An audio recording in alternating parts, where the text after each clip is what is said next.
Hello and welcome to another episode of Seddon and Laceys Comic Stash. And we are doing a very special three-way triple threat Extreme Yes. Rules fight to the death Yep. of Suicide Squad Versus Suicide Squad. versus Versus Suicide Suicide Squad. Squad. Yeah.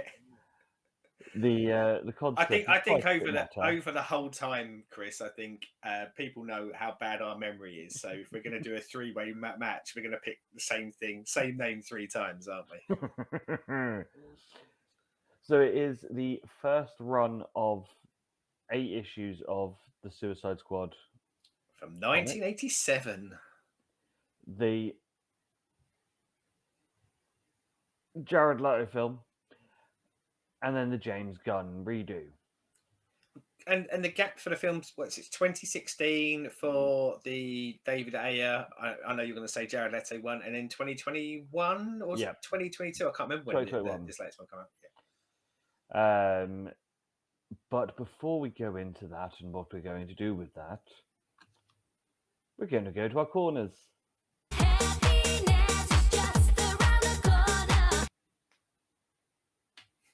I'm going top corner for reading corner this week. Don't know how I'm planning on sitting up there, but I'm going to do it anyway. I want to see evidence of this whilst just sat there next to The your top. great Kazoo from the Flintstones, because he used to kind of like float cross-legged, or Mr. Mixel-Plixit, if that is how we pronounce his name. Yes. I'll be reading my comic books like that. So yes, reading corner. What have you been reading? Suicide Squad. Yes, I imagine you And have that's been. about it this week. Unfortunately, again, work, fuck you. Bloody work. Been overly busy with new role and stuff. We need So to get ourselves paid to read comic books. Then we could do something we love for money. oh, don't tease me with these sort of ideas. Well, I'm pretty sure there's hundreds of thousands of people who thought about this before, and I don't think many people do get paid to read them. So I think we're pot out of luck, mate. So, but who knows? Maybe one day we'll figure it out. So yeah, so my reading corner this week has been taken up by reading for the show. Do you have anything? Because I know that you have been one of the lucky ones and had some time off from work. Yeah, working at the bin. Yeah, I've been reading loads, but like, because notably sometimes we have a few gaps where stuff takes over. I'll keep some of it back, but I wanted to pick up on one of the things that I think I've done on a reading corner before, but I'm back to it. And this is Howard the Duck again. This time it's the same creative team. It's Chip Zdarsky and I want to say Joe Quinones as the artist. But when I'd read the last one, it was a very short volume. I think it was like 6 issues. Yeah. And they've come back with their second volume of it, but ultimately the 6th volume of Howard the Duck. But this is them revisiting Howard the Duck. And it pretty much jumps in straight afterwards. You know, I don't know why there was a new number one. Probably one of those, we might sell a bit more if we've got a new number one thing. But characters are pretty much in the same position. It's still Howard. Aunt May is working in his detective agency, which I think is fantastically amazing. And Tara Tam, who joined him in the last series, is kind of hanging about with him. So, but like I said about the last one, this is really good fun. It's packed full of humour and madcap humour. Yeah. You know, Howard decides to go to Disney, but instead of going to Disney, it's a bit of a lie to get the lass to come along with him. But actually, he's going to the swamp to see Man Thing.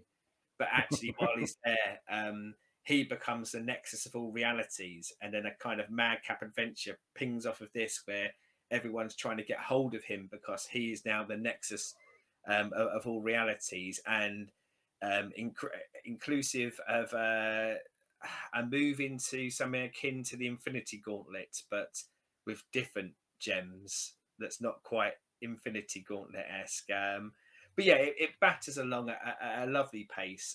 I really enjoyed it, and also it's the introduction of Gwenpool, who is Gwen Stacy from our universe, goes into the comics universe and becomes a Deadpool-esque figure. And she has got a reasonable chunk of popularity, but I hadn't realised this is where she sort of pings into the universe. But I wouldn't put it down as necessary reading for people. But I think if you want something a bit different, if you want something that, as I say, has got that kind of very fast-paced madcap moving through it, or you're just a Howard the Duck fan, yeah, give it a go. It's smart and amusing. It's not belly laugh out loud. It is paced. The gags are paced out so that you just find yourself smirking more than Yeah. laughing out loud. But yeah, no, really impressed with it. See, I'm very little knowledge of Howard the Duck other than the film, which I remember seeing when I was young, but haven't seen since. I, Um, I quite like it. but yeah, it's one of those of I always think, oh, I should read some of that because it looks like it is the sort of weird and wonderful sort of rando stuff that I like, especially because I like Deadpool. When there's quite a bit of similarity between how normally Howard the Duck stories are done to Deadpool's sort of madcapness. Yeah, and I think where kind of you get that differentiation between the characters, obviously Deadpool, is funny, isn't he? He's the Yeah, funny guy. He's got all the kind of witty one-liners, whereas Howard the Duck's more of a grumpy, sarcastic person, but in that similar sort of circumstance. So yeah, you do kind of get that juxtaposition there. Yeah, and partially, I would say he's just a character that over the years I've read bits and bobs here and there, and having Marvel Unlimited, it allows it. And one of the prompts for me is Chip Zdarsky, so I want to get to his Daredevil run, which I hear great things about, and of course he's doing Batman now. But because this stuff is on there and he'd written it before either of these things, I thought, oh, do you know what? Let's jump in look and at kind that. of start with his Marvel stuff. So yeah, very good, and keen to see what else the boy can do. Yes, You're gonna have to ping it into my save list, and I will get on that because I do need to go back onto Marvel because I've been very DC heavy recently. So yeah, Weirdly, I feel like I've been Marvel heavy for not the show, as in for no topics, but I think our topics have been very DC heavy, haven't they? Obviously, we did yeah, Night Quest, Suicide Squad for this, Sandman before that. I know we're coming back for Sandman Volume 2. So, Batman. yes, yeah. So, yeah, I do feel like show wise, we go heavier into DC, but I think because of that, and whether it tells or not, I do write notes when we're prepping for a show. So I think I binge into Marvel a little bit more, so I can sit there and not write notes on it. So we will start this freeway fight of the doom To chronologically, death, yes. and we will go back to the origins of Task Force X and the 1986. Did you say it was 86? 1987, the first issue 87 comes out. Yeah. of first is not Suicide Squad. It's Special Force. Secret Origins Secret 14. Is that what you Origins. mean? Yeah, Yes, yeah. that's the one. So in that we Oh, before we go into it, so I just wanted to ask: do you have any history with the Suicide Squad comic?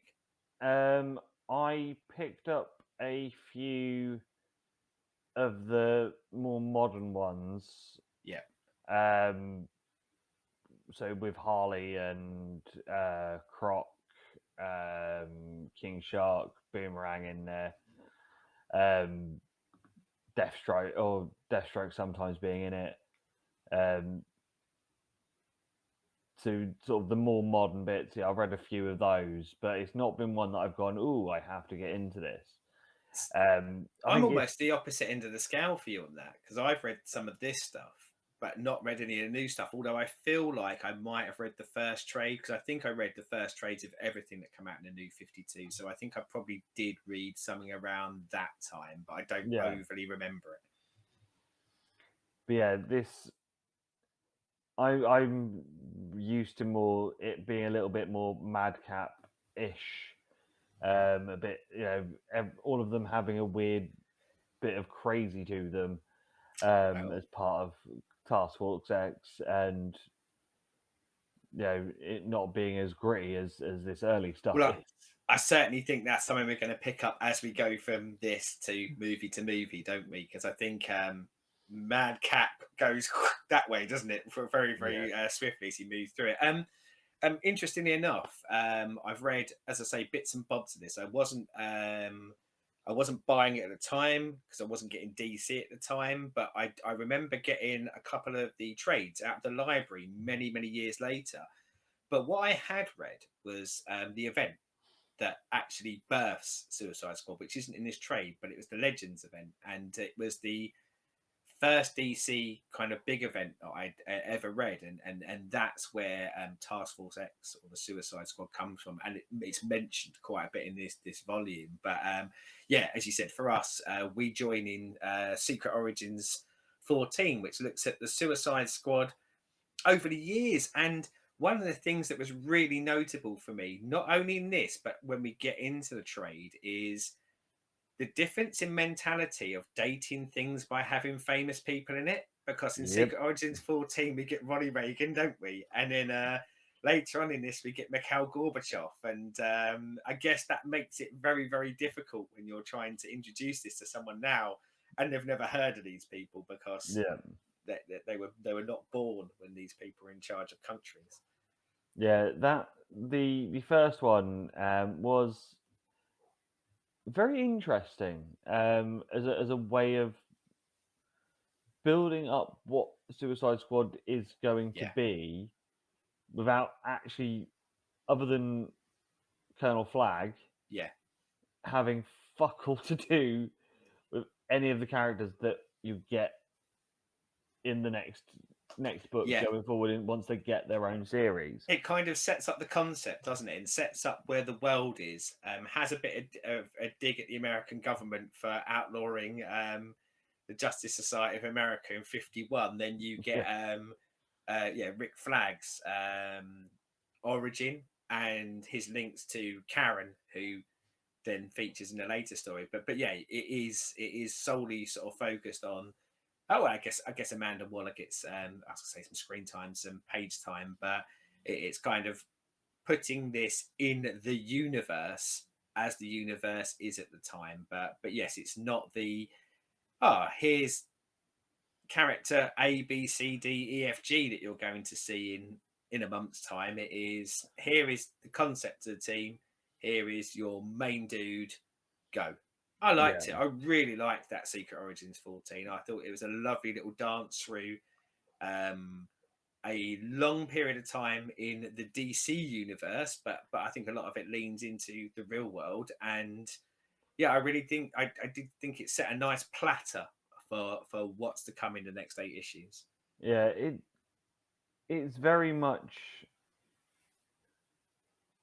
of the time, because obviously I've read that Peacemaker from around this sort of time as well, where they very much use real life Yeah, events to time out their story. So you get World War Two and Dinosaur Island, you get Vietnam, and you get the Cold War. yeah, So you've got real life things to make, as long as you know about these historical things, you know where you are and yeah. where you should be and what's going on in the world. Because just the one thing with this that I've seen much more than a lot of other DC stuff. Obviously DC, a lot of it will mention back to stuff that's happened previously in that world, but you don't get lots of real world shit being a big part of it. Obviously, initially you did back in like the 40s and 50s, because you get the propaganda stuff of Superman punching Hitler and fighting the commies, Yeah, yeah. or Fighting the foreign power of the week that America yeah, doesn't like at the time. Yeah, but it was never done as these are cat pay.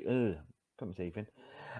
On inaugural events that sort of have gone through with the characters. Yeah, Whereas this one, it really does sort of push in we are in the yeah. modern period, modern for the 87.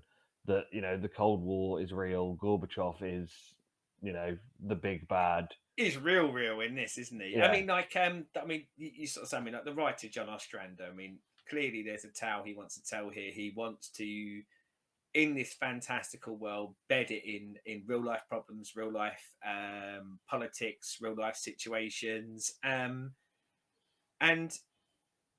I guess leaning into w- why something like Task Force X would exist. And I say this, I mean, it is for anyone who doesn't know, Task Force S is the Suicide Squad, and ultimately it is a collection of government agents and then supervillains, but supervillains that are working on behalf of the government agency to reduce their sentences if they're compliant, but also at the risk of death, stroke, pain, losing an arm, things like that to themselves.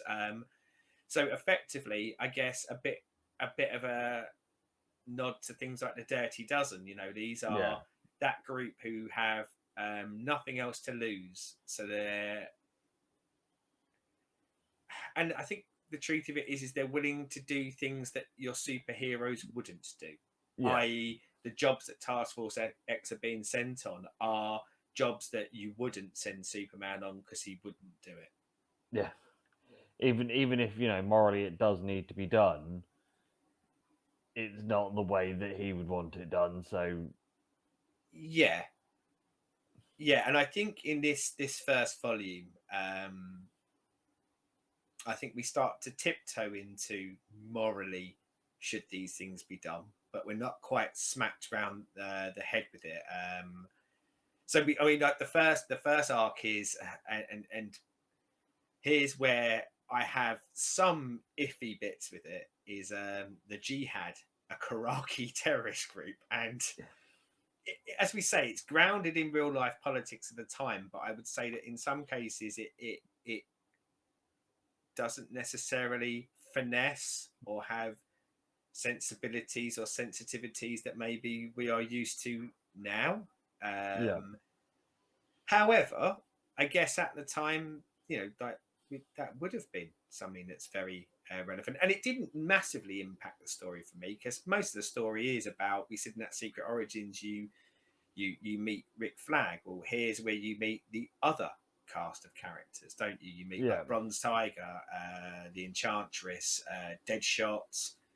God, there's so many. I know I'm going to forget some, but this is kind of that opening gambit where it's almost like a caper, isn't it? They've got yeah, to go into a place that no one can get into, and through skullduggery, chicanery, hidden agents, and things like that, these guys are going to go in there and take out this terrorist group. I thought it was a really good way to introduce characters that have already been in that universe, but why they're doing this. yeah. Similar to the James Gunn film, the double crossing, because you've got one person that's in there that's working for them to help them, and then the one that then is part of Task Force X, basically willing to sell them out for their own I own think it was will. a really necessary story point that as well, Yeah, because I think you want to establish that these aren't the best humans in the world. That's why they're doing this. You know, they are villains, but they are more prone to sort of selfishness and things like that. And they're going, I want out of this situation that I feel like I've been forced into. Don't really care how I do it. So I may well double cross you. yeah. Yeah, But it's like when in this Captain Boomerang's there watching yeah. the Punk Lass. I can't remember who she was because obviously she's only in like very quickly. Plastique, was that their Yeah, name? I can't, Plastique. yeah, Yeah, gets shot in the back. He could have done something about it, but he's saving his own ass because he needs to get out because they know they yeah. need to escape. They're still cunts. That's the thing. They're still absolute rotters. Yeah, They'll do the task in hand because they have to, but they don't care for each other, and they don't have a team bond that makes them go back to save each other. It's I want to get out of this what I need, and am very happy to screw anyone else over. yeah, and I think I don't feel any sympathy for them, and I think this is what this first trade does really well. I'm not feeling sympathy for the villains, Yeah, even when they might garner some of it. I think Ostrander does a great job of going, no, they're pricks.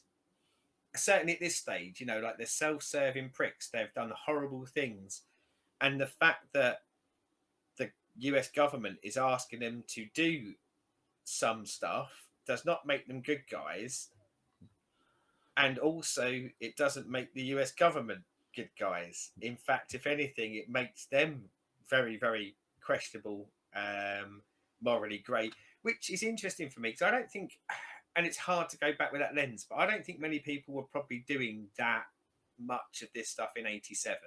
no, This really kind of putting that microscope on the political groups and the political parties that were in power and saying, these ain't great people. They'll do really horrible, shitty things to further it. Now, sometimes it may have a good end point, and sometimes it could be argued that it's for the right reason, but they'll do shitty things, full stop. And yeah, over to you to decide whether you're okay with that or not. yeah. See, around the same sort of time, you've got obviously Alan Moore doing V for Vendetta. I mean, that so Yeah, there are people that are giving you that sort of yeah, look at what you've got, look at what yeah. they really are.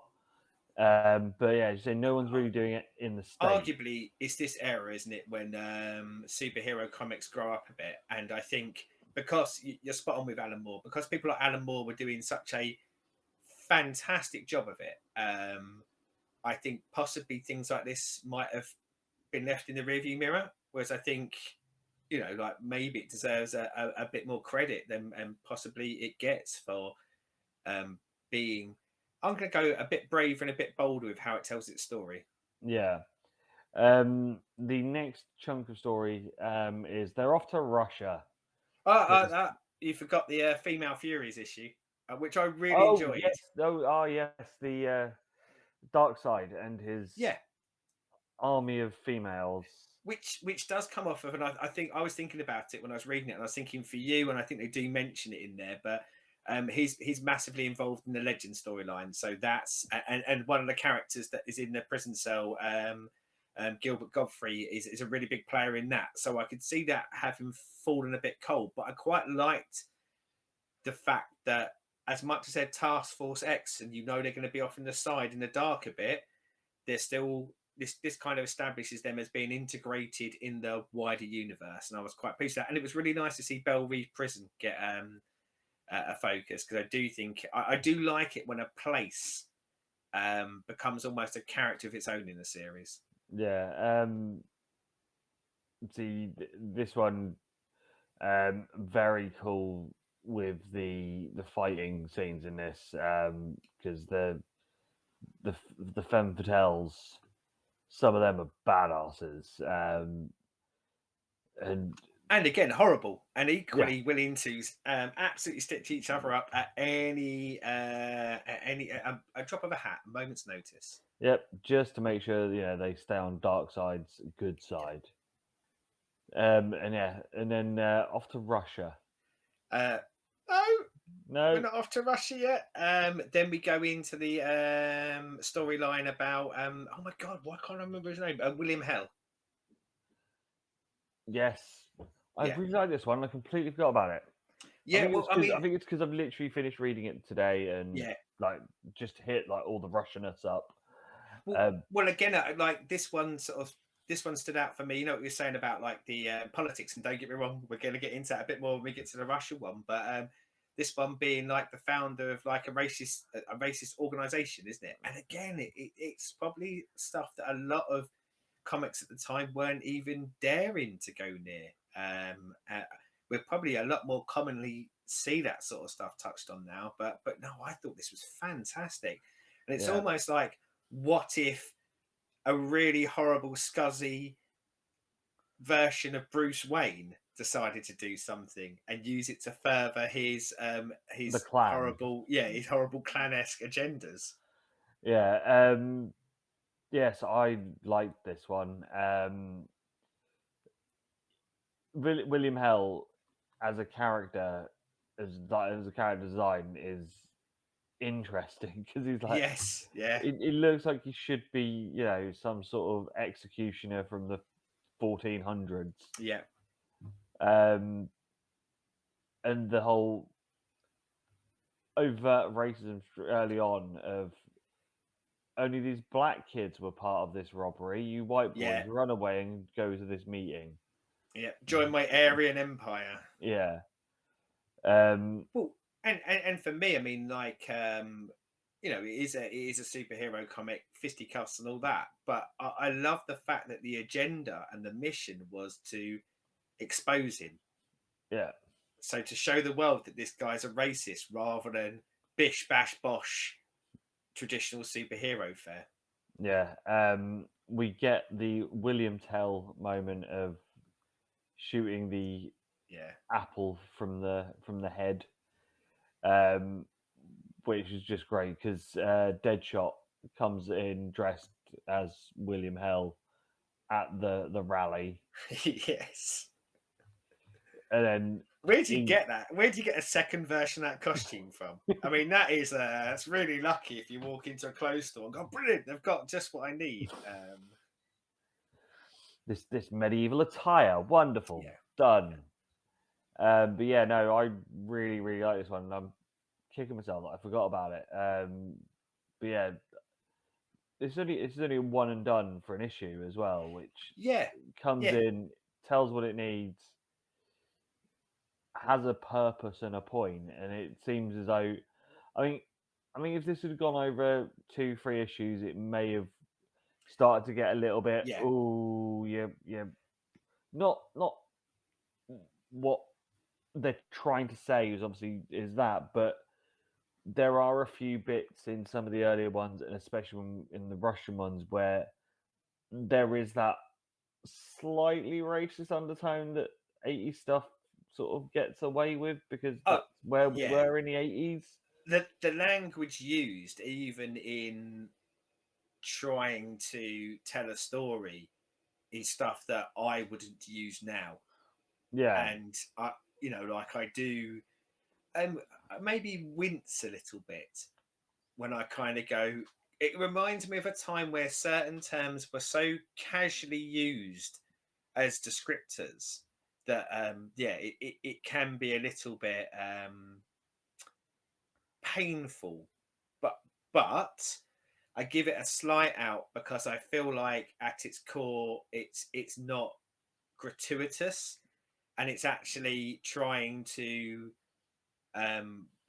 push the anti agenda rather than use that as anything sort of salacious or anything like that.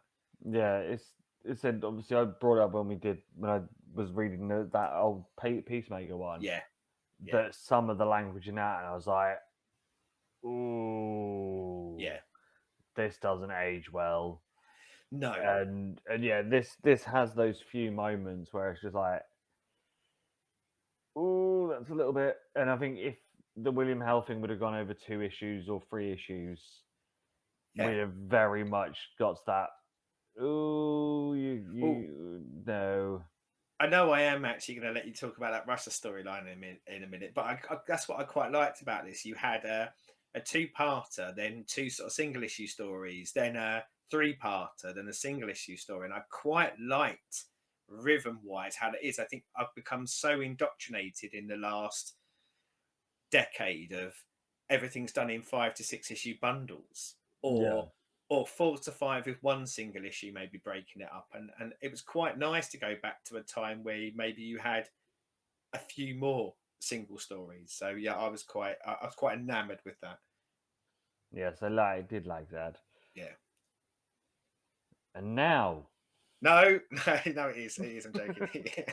Now we go to Mother Russia. We do. We do.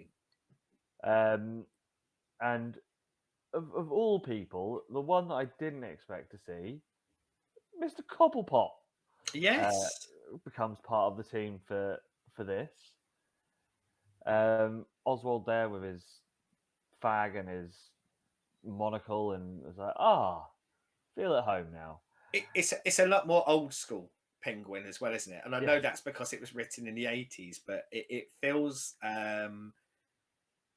closer to Batman 66 Penguin than probably any Penguin interpretations we've seen for a good sort of 10 to 15 years. yeah, even down to the Egad at the beginning of every sentence. yeah. um, so we're off to rescue Firefly or Firebird, even, and we see our illustrious Task Force X make their way to Russia Yep. during the height of the Cold War. We see Gorbachev telling us, how he is going to look at doing a prisoner escape, and is a little bit, tentative of releasing Firebird because of it being a political martyr. Yeah, Because because she's a writer, isn't she? yeah, Who like Western world, or certainly the way the story is presented, has been unjustly put in prison because it was, let's say, anti the Soviet agenda at the time. A story that, for anyone who wants to read any history book ever, there's plenty of them out there, isn't there, of people being imprisoned for having a voice against the establishment. yes, and it still goes on to this very day. Yes. Fuck you, Iran.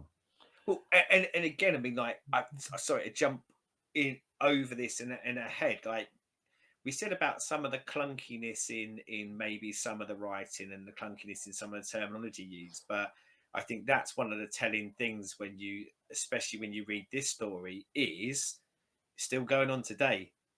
People were writing about this stuff in comic books 35 years ago, and it's still going on today. I mean, it's Yeah, just crazy, isn't it? yeah. So we see them in Moscow. Obviously, our Bronze Tiger, is it? Yep, yep, Yeah, Bronze Tiger, yep, Bronze Tiger has to stay at the embassy um, because he is African American, and yep, clearly in Mother Russia would stand out like a sore thumb. yep. Um, the rest of them then go off. They can't use the special teleportation power as much as they would like because it's too far of Love a that. country to use. Love that, by the way, as a plot point. Logic, Yeah, yeah, and you know, this. I'm burying the lead a bit here, but I loved this. I loved reading this, and one of the things I loved reading about it is, I said about how I've become indoctrinated to the last sort of 10 to 15 years, possibly even last 20 years. Is this reminds me of a time where heroes, villains, whatever you want to call this group, don't just have super fast teleporters, spaceships, all of this stuff. They actually practically have to get from A to B. And as unexciting as that may sound, that actually sets up most of the story. Which, if you try yeah, to do that today, like the audience today would go, "Why am I having like two of these three issues very much about getting from A to B and back again? Why don't they just, as I say, teleport, get on one of their spaceships, get in their super fast jet?" And actually, that's what made the story interesting. Watching these characters have to figure out how to get through a hostile environment without an easy way to do it. Like yeah, almost beautifully done by saying, you know, her teleportation power is limited and she has to know where she's teleporting to, which restricts part of it, but also the kind of rigors of being in freezing cold under tense conditions in lots of fights are going to knock that out of her.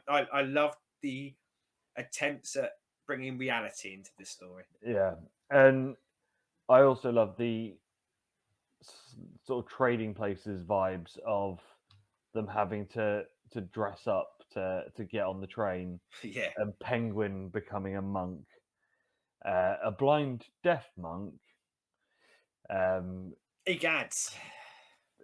as he has one of the female ones, I think it's Enchantress, as his helper, Yeah, and as the rest of them are Russian soldiers, and sensibly doing it that they all go on the train at different parts yep, and then meet up during the journey, and it's the little things like that that I'm like, yeah. just great details. Um, See them make them work, make their way across, but they understand that they're going to have some issues getting off the train and through the train station that they need to go through to get to the prison where they are keeping Firebird. Because of course it's in a Russian gulag in deepest, darkest Yep. Siberia. Because of course they are. Um, and just I love how they did all of the way they got there. You then obviously they rescue her, and then you get that moral dilemma of, but I didn't want to be rescued. I love that. Again, so I'm going back to love. I love that. You know, it's that bold, brash American, but let's be honest, Western. But I think leaning to America more of going, well, of course they want to be rescued because this is terrible. And you rescue the person, and she goes, I don't want to go back to America. This isn't what I wanted. And but no one has at any point considered that human being's desire. They've just put their own thought process into it and gone, well, we'll just go and rescue them. It's America. Yeah.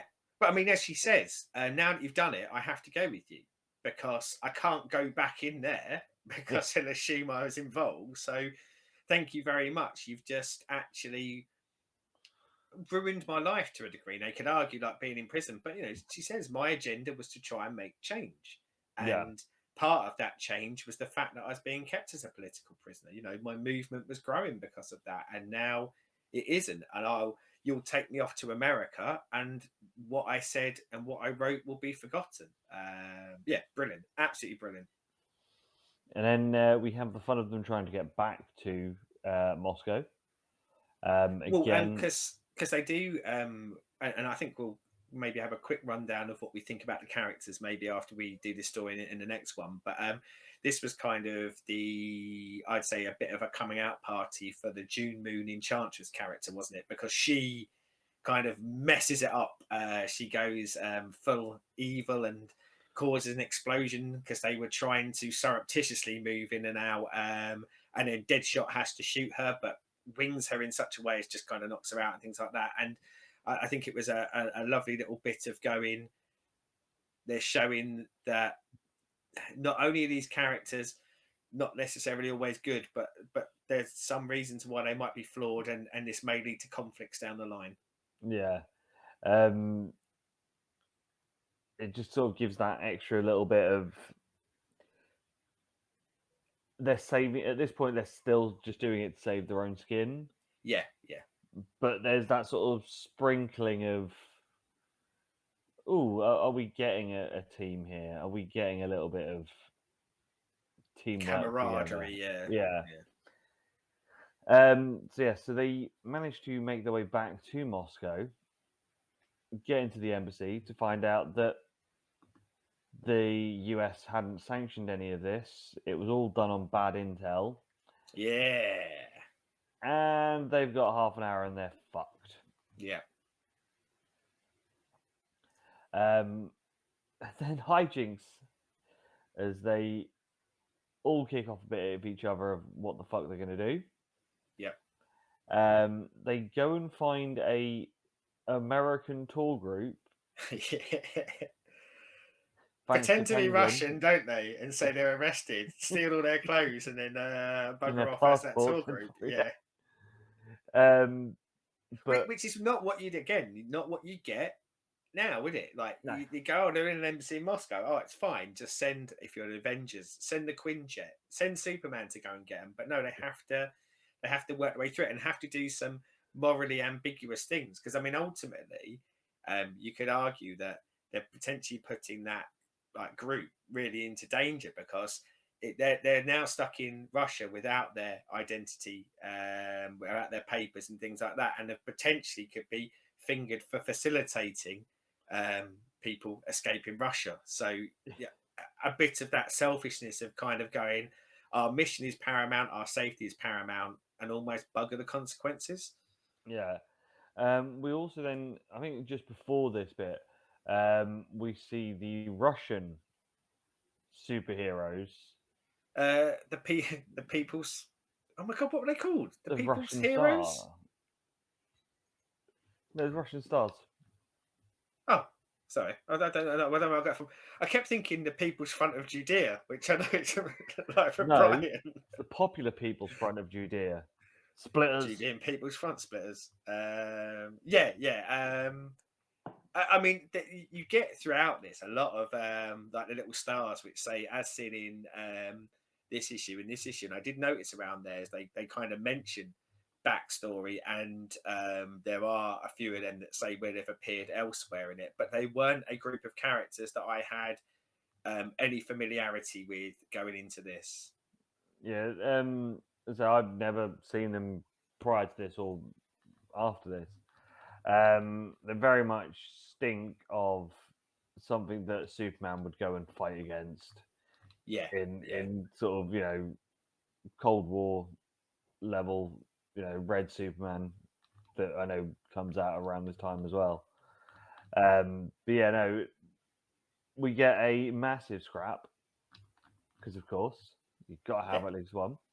Well, as I say, as smart as this is, I think it does have to every now and again lean into comic book tropes, doesn't it? You know, people are buying this stuff to get their superhero kicks as well. And if you can integrate some extra facets of storytelling in, then good on you.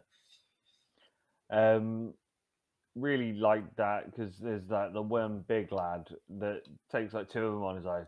Two, bring more. And we then have a plane come in, which brings in Captain Boomerang, who wasn't as part of the mission. He kind of sidestepped it a bit, didn't he? And I Yeah, guess we'll pick up on that when we talk about the characters. But yeah, he kind of went, if I don't answer my phone, then they I can't won't get go. me. Yeah.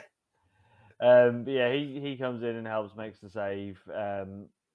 An interesting fight with him and some lass with a sickle, Yes. where she basically rips into him for having a child's toy, um, which I did find quite funny. But yeah, in the end, they get back to America, but it isn't without its consequences. Nemesis and is still stuck Yeah.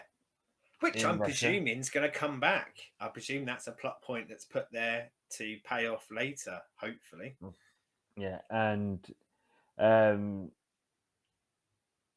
Jane is not in a good shape when she comes back. And there is, I mean, it's the first point where you see some of them have a bit of a moral compass of why have you sent us out here to do this when she didn't even want to be rescued? What the fuck are you doing? Well, and a great political message of because she dies, doesn't she? Yeah, The writer.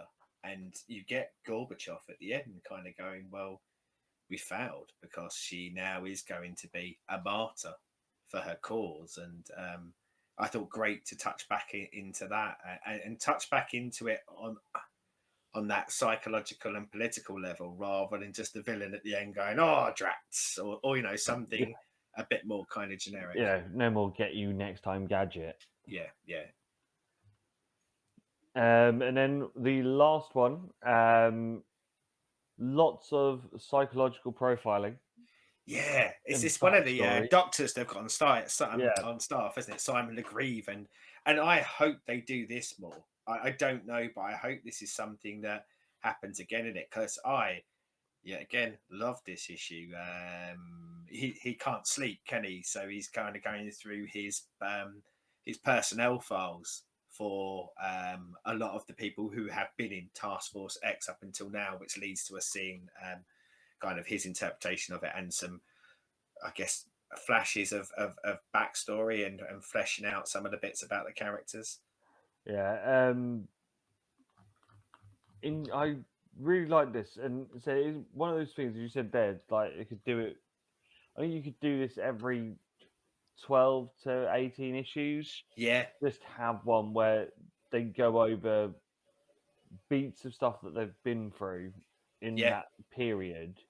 Because obviously with these sort of things, you are. Cause I think at this point, by looks of like the dates on the release and stuff, I think it's 2 a month.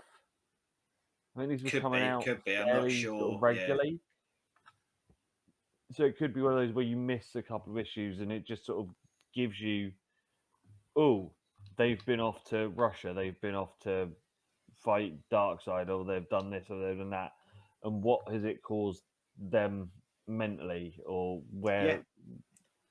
But yeah, no, I I realised mean, one as a concept as certainly at the time, I don't think people were doing much like this. And you know, like I know that quite notably, Peter David years later does that during his Hulk run and his X Factor run of this kind of looking at psychiatrists coming along and kind of going, what is this doing to these characters? I love that. I love that look into uh, you know, the fights and the espionage side of it. That's all great, but I think a lot of the time you're here for the characters more than you are the story. You might not realize that because the story kind of jumps in front, doesn't it? But yeah, it's about learning more about that cast and feeling invested, whether you like them or not. It's that investment in them, and this sort of issue, I think, kind of helps you over that line. Maybe even just solidifies those things that you've probably been thinking about those characters, and again allows for them to tease some stuff to come as well, doesn't it? yeah. So yeah, so I really like this, and I am going to, which you'll enjoy. I'm gonna go and get more. I Oh think I'm yeah. gonna jump in a bit more on the squad. This has reminded me like those couple of bits that I'd read, and I think when I read it the first time, I think the trade was 6 issues rather than the 8, and I think I read the first 2, so I think I've read 4 more issues in this, and that's kind of where I capped out because the library didn't have any more than that. Yeah, But yeah, I'm going well unless there's a massive dip of quality. I'm going all the way with this series. This is, I think I said to you, I've been quite keen to dip into some of the stuff from this era that I've heard is good that I just missed out on because I wasn't buying DC at the time. This is I'm gonna say knock my socks off. I really enjoyed this enough where I go, yeah, I'm gonna carry on with this and possibly dip into some other stuff around this era as well. But not without its faults. You know, as I say, I think sometimes the writing can be exposition heavy. Luke McDonald does the art. I think it's fine. I don't think it's spectacular. it's very of its time. Yeah, and I think yeah, sometimes it can be a little bit preachy clunky, but luckily most of the things that it's pointing at are things that I agree stroke disagree with, depending Yeah, on what it wants. But yeah, I'm sticking around for this. and say Character wise, is there any characters that really you? I'm going to say liked. I don't necessarily mean liking. I'd like to go out for a beer with them, but because it is a relatively large cast, and I know it's 8 issues, but I think a lot of them don't get a ton of screen time. Some of them get more than others, but I don't know. What did you feel about our cast of characters here? see, I like Deadshot. I think he sort of him between him and Flag, you've got your yin and yang sort of Yeah, big personalities, and the military boy that wants to do it military style, and the rogue that will just get the job done yeah. by He's whatever doing it means because they it's a have job, to. isn't it? Yeah, Yeah. I think the problem is none of the others really get massive. See, amounts it's of weird. time at I this point. I really thought you were going to go for Captain Boomerang as your standout. I thought he'd stand out for you. See, he Um, he does in a way because he is a bit of a cunt, and then it and just that sort yeah of lazy sort of getting away with it, and wasn't one of those where I was like, "Oh, I want to see more of him." I was like, "No, you're a dick, but yeah. That's we the want you perfect there to be the description dick." for me of him. He's a dick and a self-centered prick, isn't he? And I Yeah, liked having him in there for that because I think that does allow us to go. It allows us to not dive in too deep of going, oh, they're all right, really, aren't they? They're yeah, nice people. They're not. They're horrible people. And I think he is consistently certainly in this volume consistently a twat, which reminds you these people aren't all good people because there are some good people mixed into it, like with your Rick Flags, etc., and like the ground crew and the things they're yeah, establishing around that. So yeah, I think he's necessary to be that constant reminder of going, no, these are shits. yeah. Waller comes across as a shit as well, which is Love what she Waller. should be doing. Yeah, yeah. Um, And so far, I think probably a lot less shitty than she's going to be. But yeah, I believe her. I believe she exists. I believe she exists throughout governmental systems all around the world, certainly in the intelligence CIAS kind of areas. yeah, Yeah, loved her. but yeah, I think the early ones, it's Flag and Deadshot are the two because they are two sides of technically the same coin. They're both there to do the mission, but they're there for different reasons, and how they Yeah. would do it is differently. But they want to just get what they need to get it done. So See, yeah, I'm liking those two. They're the two that I said were the ones that went, oh yes, I want more for Rick Flag because I would say he's the one that despite getting the most screen time, probably the one I'm least interested in at the moment. But I think it is because he is that character archetype at the moment that we've seen many times. And I mm, feel somewhat similar with Deadshot as well with that. June Moon is the standout for me, Enchantress. I love that. I love that character of she is good and she is bad, in equal measure. Like she is a good person, but to unleash her powers, she has to unleash the evil side of her. And I can't wait for that to come back and do more.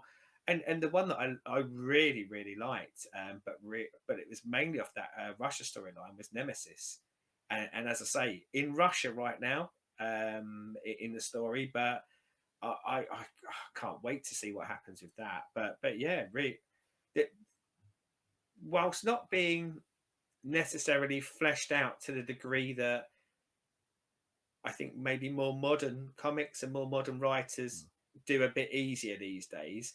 Using the writing tropes of the time, I think they do a very good job of making me want to read more of this cast. And yeah. of course, knowing that one of the central premises of this is that anyone can turn on anyone at any time, anyone can die at any time. And anyone It could adds that just be peril. chucked in, as we saw Yeah. with Penguin. Yes. Yeah. So you might get a rando known villain that just happens to be chucked in because the story needs Yeah. it. I'm really pleased you liked it, and not that it was like my baby or anything. But when I was reading through it again, I was really enjoying it, and I was hoping you was going to as well. As we say, it's 35 years old, so there's some barriers I think to entry, but I think because we have a good working knowledge of that era, You it's mean not no? quite so hard. Let's just call it what it is. We're old, and we Yeah, started reading yeah. this level of stuff, so it's what we came into. But even if you take out the age thing, but you are right, we are old. I'm not trying to pretend we're not. But that having read comics over a very long period, and probably that inclination to not really been put off by going back and reading old, even older stuff. I think probably we are used to some of the things it does that other people might squirm a little bit more at. because it. I could see putting this into the hands of a reader who's only been reading for, let's say, 10 years, them going, oh, clunky, drawn out, where's my spaceship? I know that person can teleport from here to the other side of the universe, that sort of thing. Yeah. Yeah, but yeah, 2 thumbs up from me. That was a great read, and I'm sticking around for more. So we have an early front runner. Yes, it's certainly my favourite out of the one we've talked about. So let's go into the first of the Suicide Squad films, featuring Will Smith, Margie Robbo, and some Jesus wanting cunt called Jared Leto. And just to get a bit more cast in there, Joel Kinnaman and Viola Davis are the ones that, and there are other actors in it like Cara Delevingne and things like that, and Jai Courtney, but yeah, I think that kind of top end of the cast is very top end heavy, isn't it? There are some notable names in there. Yes. For a full breakdown of what we really think of this, we have covered it in our top 5 worst films ever. Well, funnily enough, I was going to ask you, bearing in mind we have covered it in our top 5 worst comic book movies. My memory is that we, and more so you, lent very heavily into Jared Leto and Margot Robbie. So what I was going to kind of ask, if this is possible, if you took out Jared Leto's Joker and your absolute disdain for it, what do you think about the other parts of this movie? Like the other characters, how they're portrayed, the story, etc., etc., etc. It is just a really dull story with a fairly dull cast. I think Will Smith as Deadshot is terrible. I just don't think he does it. Just like he's just Will Smith being Will Smith. Yeah, that's what I was going to say. I think that's the descriptor there. Is Will Smith was doing Will Smith. Yeah. So yeah. A lot of them are just really forgettable as the characters that they're in it. Yeah, the only one out of it that I had any time for was Waller, because having seen and read bits of Waller, knowing how much of a arsehole that she is meant to be, she comes across perfectly well. The big bad fight at the end, I was like, nah. It as a whole is just not very good, and there's not any sort of real bit in there that sort of pulls it up to a level that makes it any good or sort of really watchable again. Because what's his face who's Captain Boomerang is all right, yeah, but he's not twatty enough to level of Captain Boomerang. He's just a misogynist. He's just he's that, but he's not that whole sort of thing of like, oh no, I'm fucking up, fuck you, I'm going. Because he's still part of it. He's just a sexist twat. I mean, like the making of this was, and this is in no way to give it an out, because I think it doesn't matter because it is what it is. But the making of this was quite fraught, wasn't it? It's another one of those ones where, and my God, having seen the Snyder cut of Justice League, please don't do this, but where people cry for the David Ayer cut, who's the guy who wrote it, directed it, and whatever it was at Warner Brothers that caused the panic, they made massive recuts, and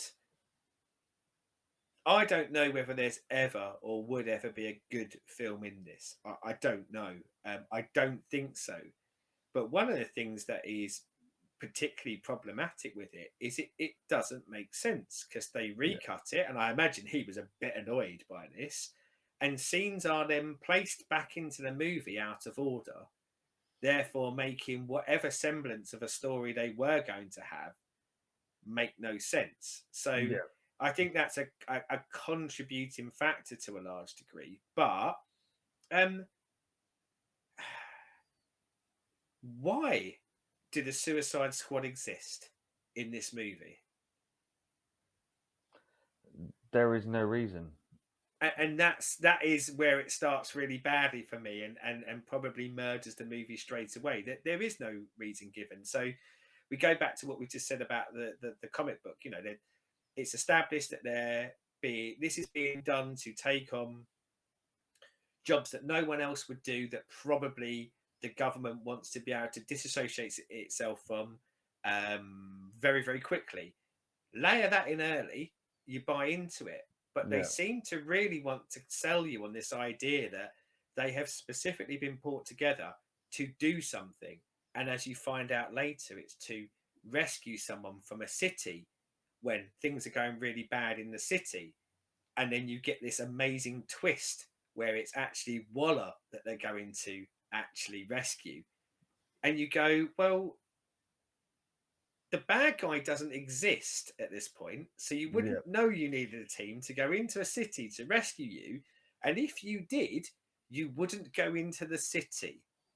This is lunacy. And there's things like, now I said in the comic book how much I enjoyed the June Moon Enchantress thing. Now, I kind of, very tiny degree, enjoyed that idea in this. But she, how we get to the big bad, and she ultimately becomes the big bad, is her evil side realizes that her brother, which I don't think is established at any point other than in the little screed that's written about them, and I'm coming Yeah. back to those little screeds that's written about them, even exists. But then like kind of her and her brother go off and do bad things. But in the interim, there's a scene with her and Rick Flag because they're kind of establishing that June and Rick have some sort of affinity with each other. Where to stop the brother that she has just released, and they know that she just released, they get her to turn back into the Enchantress, expecting it to stop. Now, Yeah. I'm no expert, but isn't that like the clinical description of like madness? Is doing the same thing over and over again, expecting a different result, and just Yes. there's so many incredulous parts like that it is just it's a mess, Yeah. and I'm not sure whether another cut of this can undo that mess. I just think it's And that's all without dickhead and Harley bullshit all the way through. That none of that makes sense or has any payoff. it's to sell tickets though, isn't it? It's the lack of faith in the characters because no one's heard of the Suicide Squad. Yeah. So put in a Joker in. Now, arguably, I think Will Smith, as much as I'm not a big fan of Will Smith sells tickets. Yeah. Then So they on name. probably, yeah, yeah. So I don't think they needed that Joker. But I guess if there's anything arguable for the Joker is that it helps establish Harley Quinn being the important character they want to get across that Harley Quinn is. I mean, you look at everything they've done and doing with her since. I Yeah. think at that point they really did feel like this is an iconic character that probably isn't known by everyone in the world, but could be.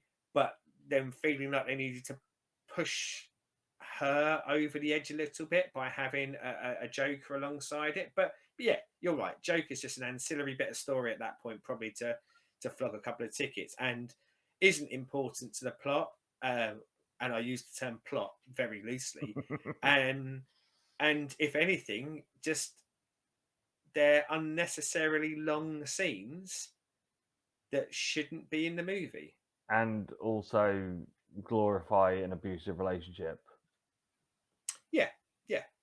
And like what? One of the few scenes they decided to keep in, because apparently there's loads of Joker stuff on the cutting room floor. But one of the things they decided was something they wanted to include in this was him just offering her up for sex to some random scrote in a nightclub and things like that. And you just go, wow. And one of the things that throws me a lot about this is David Ayer, who wrote it, wrote Training Day and directed Training Day. And I know sometimes people make great movies and then never reproduce that again. But Yeah. what a fantastic look at the dark side of life, as in the dark side of the police force, and someone trying to combat that dark side in a heroic manner. And then I look at this and I go, who is the dude who wrote this? That ain't the same guy who wrote Yeah. Training Day. Um look, I think hopefully it's coming across. This is bad. This is a really bad film. One of the things I did want to pick up though, because I can't move on from this version of the Suicide Squad without picking up on it, and I touched on it briefly, is how we are introduced to the characters. We are introduced to the characters one by one over the space of about 25 minutes, every single one of them getting a fucking different song. Yep. In most parts, the songs had no links to the characters at all. They're just popular songs, and you get a slow-mo In the walk on, and soundtrack. then yeah, and then you get these really witty kind of dialogue bits, or sorry, written bits on the screen, which will say, "Oh, this person's likes are da da da da da. This person's dislikes are da da da da da." And in some cases, the Enchantress being one of them, a little note on there saying has an evil brother, because that's coming back later and stuff like that. Yeah. So I think we talked about it on the worst superhero movies, because I think I touched on Birds of Prey as well, and was very critical of this element from that. But this is ostensibly, and I think it's what Warner Brothers wanted. I don't think it's what David Ayer wanted. But probably the first hour of this movie is just extended music videos, slow motion, walking around, and Get wet. the yeah, and this is like the absolutely abomination for me of what modern cinema can be, and not just modern cinema, every form of entertainment, which is wouldn't it be cool if we did this, and people will understand who they are and like them or dislike them based off of a cool scene rather than any substance behind it. Yeah. I learned nothing about these characters from those scenes, and I'll be honest, throughout the rest of the movie, I'm hard pressed to think of when I learned anything interesting about them. And that is because this is just action scene, pop music video, and this is kind of, I guess, the state of a lot of mainstream cinema these days. Yeah. This is this and Birds of Prey both have the problem of being, oh, here's our 5 minutes of this, 5 minutes of this, 5 minutes of this, throw it together. At least Birds of Prey, the story does seem to, have some sort of, I think I idea think that follows through. I think Whereas, Birds of Prey is probably written a lot better, but again, I'm starting to get the feeling that, and I am quite critical of Zack Snyder, but I'm starting to get the feeling that there's a running line through all of these DC movies that aren't very good, and that's Warner Brothers. And Warner Brothers are sold, and this movie made a lot of money. Oh, God knows how, but it made a lot of money.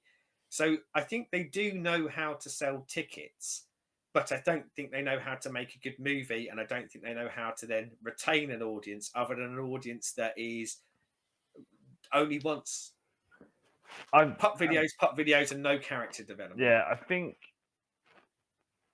this film, even though we are the target audience, really, because we are comic book fans and have a love for the source material, Yeah, this isn't for comic book fans.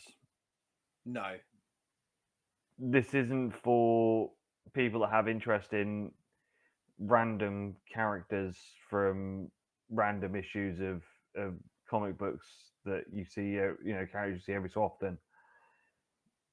This was for your average Joe that's just turned up and watched Avengers because Avengers is the big film, and oh look, more comic superheroes here, have more of it, and Yeah. But I think it ADD gets it all and wrong. It gets all of yeah, that wrong though, doesn't it? Like, yeah, it just doesn't do it. And like there's not a ton of dialogue in this movie, and thank God, because the dialogue that there is awful. It is just Will Smith, Robbie, Kinnaman, all of them having what I think when they were sat in a room, or when a Warner Brothers executive said, "Can we get them to say that?" and stare at the camera as they do it. yeah, I think they were just going, "People remember this. This is a cool line. This is a cool line. This is a cool line." And to the most part, they weren't. To the most part, they were being delivered really badly. And actually, they moved the characters forward not a jot, nor the story forward a jot. The closest I can get to actually having anything to leech onto where I could go, there's something there, was the bit where they go to the bar together. And this felt like a group of scuzzbags after doing some good or scuzzbaggy things, probably sitting down, having a beer, and having as close to an honest conversation as they're going to have, yeah, where they like what some of them say, they don't like what other things, and they bond ever so slightly. However, then you jump forward like to the next sort of scenes, and all of a sudden they're all like, when they want to be, their best buddies. It's just a horrible, overproduced mess. yeah, Yeah, and I think not only is it a bad movie, but I think it can't be a good movie, because I think the concept is just, or maybe the concept that was pushed by Warner Brothers, and go back to comparing this to the comic book. Um, uh, you're kind of right about Waller. It does Waller well. Um, I don't think you want Waller to be like this in movie one, though, do you? no, I think you kind of set Waller up to be like she is in this first one of the comics, where you kind of go, yeah, she's got a side to her, but like she's a serious kind of operative. Whereas I think too quickly they give you end stages Waller, yeah, rather than letting that I say character, letting that character build like there's any characters in this movie. And like it misses the point of what the Suicide Squad is supposed to be. It's supposed to be effectively a another arm of like a CIA or an yeah. espionage group, It where special forces.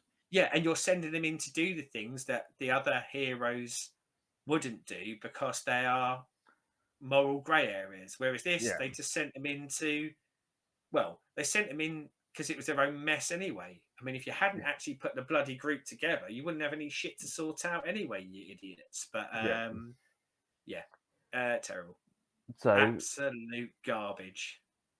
still winning is the comics, Yeah, and yeah. still rating as my number one worst comic book film is that original Suicide Squad film. I disliked it a lot more watching it back. I didn't have it in my top five. I gave a lot of the DC ones a pass, just because I don't know why now, but not because I liked them. But yeah, watching this back, it is worse than I remembered it. And that's just without me going on a tirade of Leto.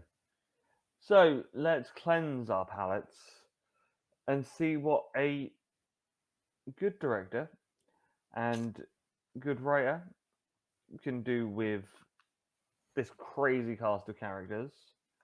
And 5 years on, isn't it? Yeah, 5 years has passed. I think the sheen of Suicide Squad, um, even with the ticket sales it had fallen off. I think like movie press, movie media, and audience has very much talked about the first one being garbage at this point. And I think they wanted to play in that universe again, so they kind of went for a bit of a clean sweep here, despite some of the actors coming back. There's little or no acknowledgement of the first movie, really, is there? after the first 10 minutes, no. Yeah. So James Gunn's 2021 Suicide Squad. As we said, it very much puts its stall out early, with when Task Force X Part 1 are all sent to a beach and then get absolutely massacred. Yeah, Um, and some like some extra some newbies are there. some actors, some known ones are in that group, aren't they? Yeah, I've got bloody Mickey forgot his Rourke's name. there. Neil The Fallon. Saturday Night Live comedian guy, Pete Davidson. You know, Yeah, like people who in another universe would be the main cast for this movie. mullered. We see Captain Boomerang get murdered. We Yes. do get an interesting, fun little bit of them on their way going out, cracking jokes, which I did think was quite funny. So comparatively, bearing in mind 25 minutes into the first movie, we're still doing pop video introductions. They move away a bit from that on this one, don't they? And they put them all into a helicopter, and Yeah, you learn bits about them by them speaking to each other, which feels a bit more of a natural way to understand what some of these characters may or may not be. yeah. As I said, massacre. We see pretty much all of them are dead early on. Only Harley survives, but we're then taken back 3 days, and in that very James Gunn way, banging soundtrack going on at the same time. Some wonderful music choices for this, and we then go back to see um, 3 days before the launch, and Idris Elba being as awesome as always. Bloodsport, he is At in this, isn't Bloodsport, he? yeah, So yeah, yeah. I just want to kind of clarify that as much as some characters come back, you know, there are kind of new established ones, but effectively taking the Deadshot role, isn't he? You yeah, know, like the character that was Deadshot, um, Bloodsport's kind of taking that lead villain role. I guess that's how you describe him, isn't it? Like he's a bad guy, but he's kind of the bad guy expected to lead. rally and lead the other scuzzers. Yeah. We also see Juan Cena as Peacemaker. Yeah, King Shark as wonderfully voiced by Sly. Ratcatcher 2 and Polka Dot Man. yeah. Um, and these are going to be or joined in as Task Force X. Unbeknownst to the other Task Force X, that there will be two of them on this mission. Um, love the debrief or the briefing, and seeing a straight face, making jokes about a starfish being slang for an arsehole. Um, maybe this is the time for me to jump in. Then hated this and hated that. What was the point of that? What does that do? What does that do? Character development or anything other than tell an asshole joke? And the It world's just, full of assholes, so we don't need any more asshole jokes. It was fucking terrible. I just feel that it just brings Peacemaker like a thing to Peacemaker that he's so Makes straight laced, but with it that how he says it as well. if he was straight laced, he wouldn't know that starfish was a another term for arsehole, would he? It made no sense. It was a horrific attempt at getting a cheap pop from a really bad gag for me, and that set the tone for a lot of this movie for me. And it was not a tone I liked. Um, so we obviously then go see them off, going into their end of the beach for their launch. Um, And that kind of establishing her as the shitbag as she is that yeah, she is of going, yeah, well, we sent those guys over there to get ostensibly murdered, but just to as a distract it, decoy, you guys can just land here. yeah. And also we see Cuntwaller with how she gets Bloodsport to join by basically threatening to put his daughter into Bellevue. She had committed a crime though, Chris. She had stole a I'm joking. TV I'm watch, joking. I'm joking. I'm joking.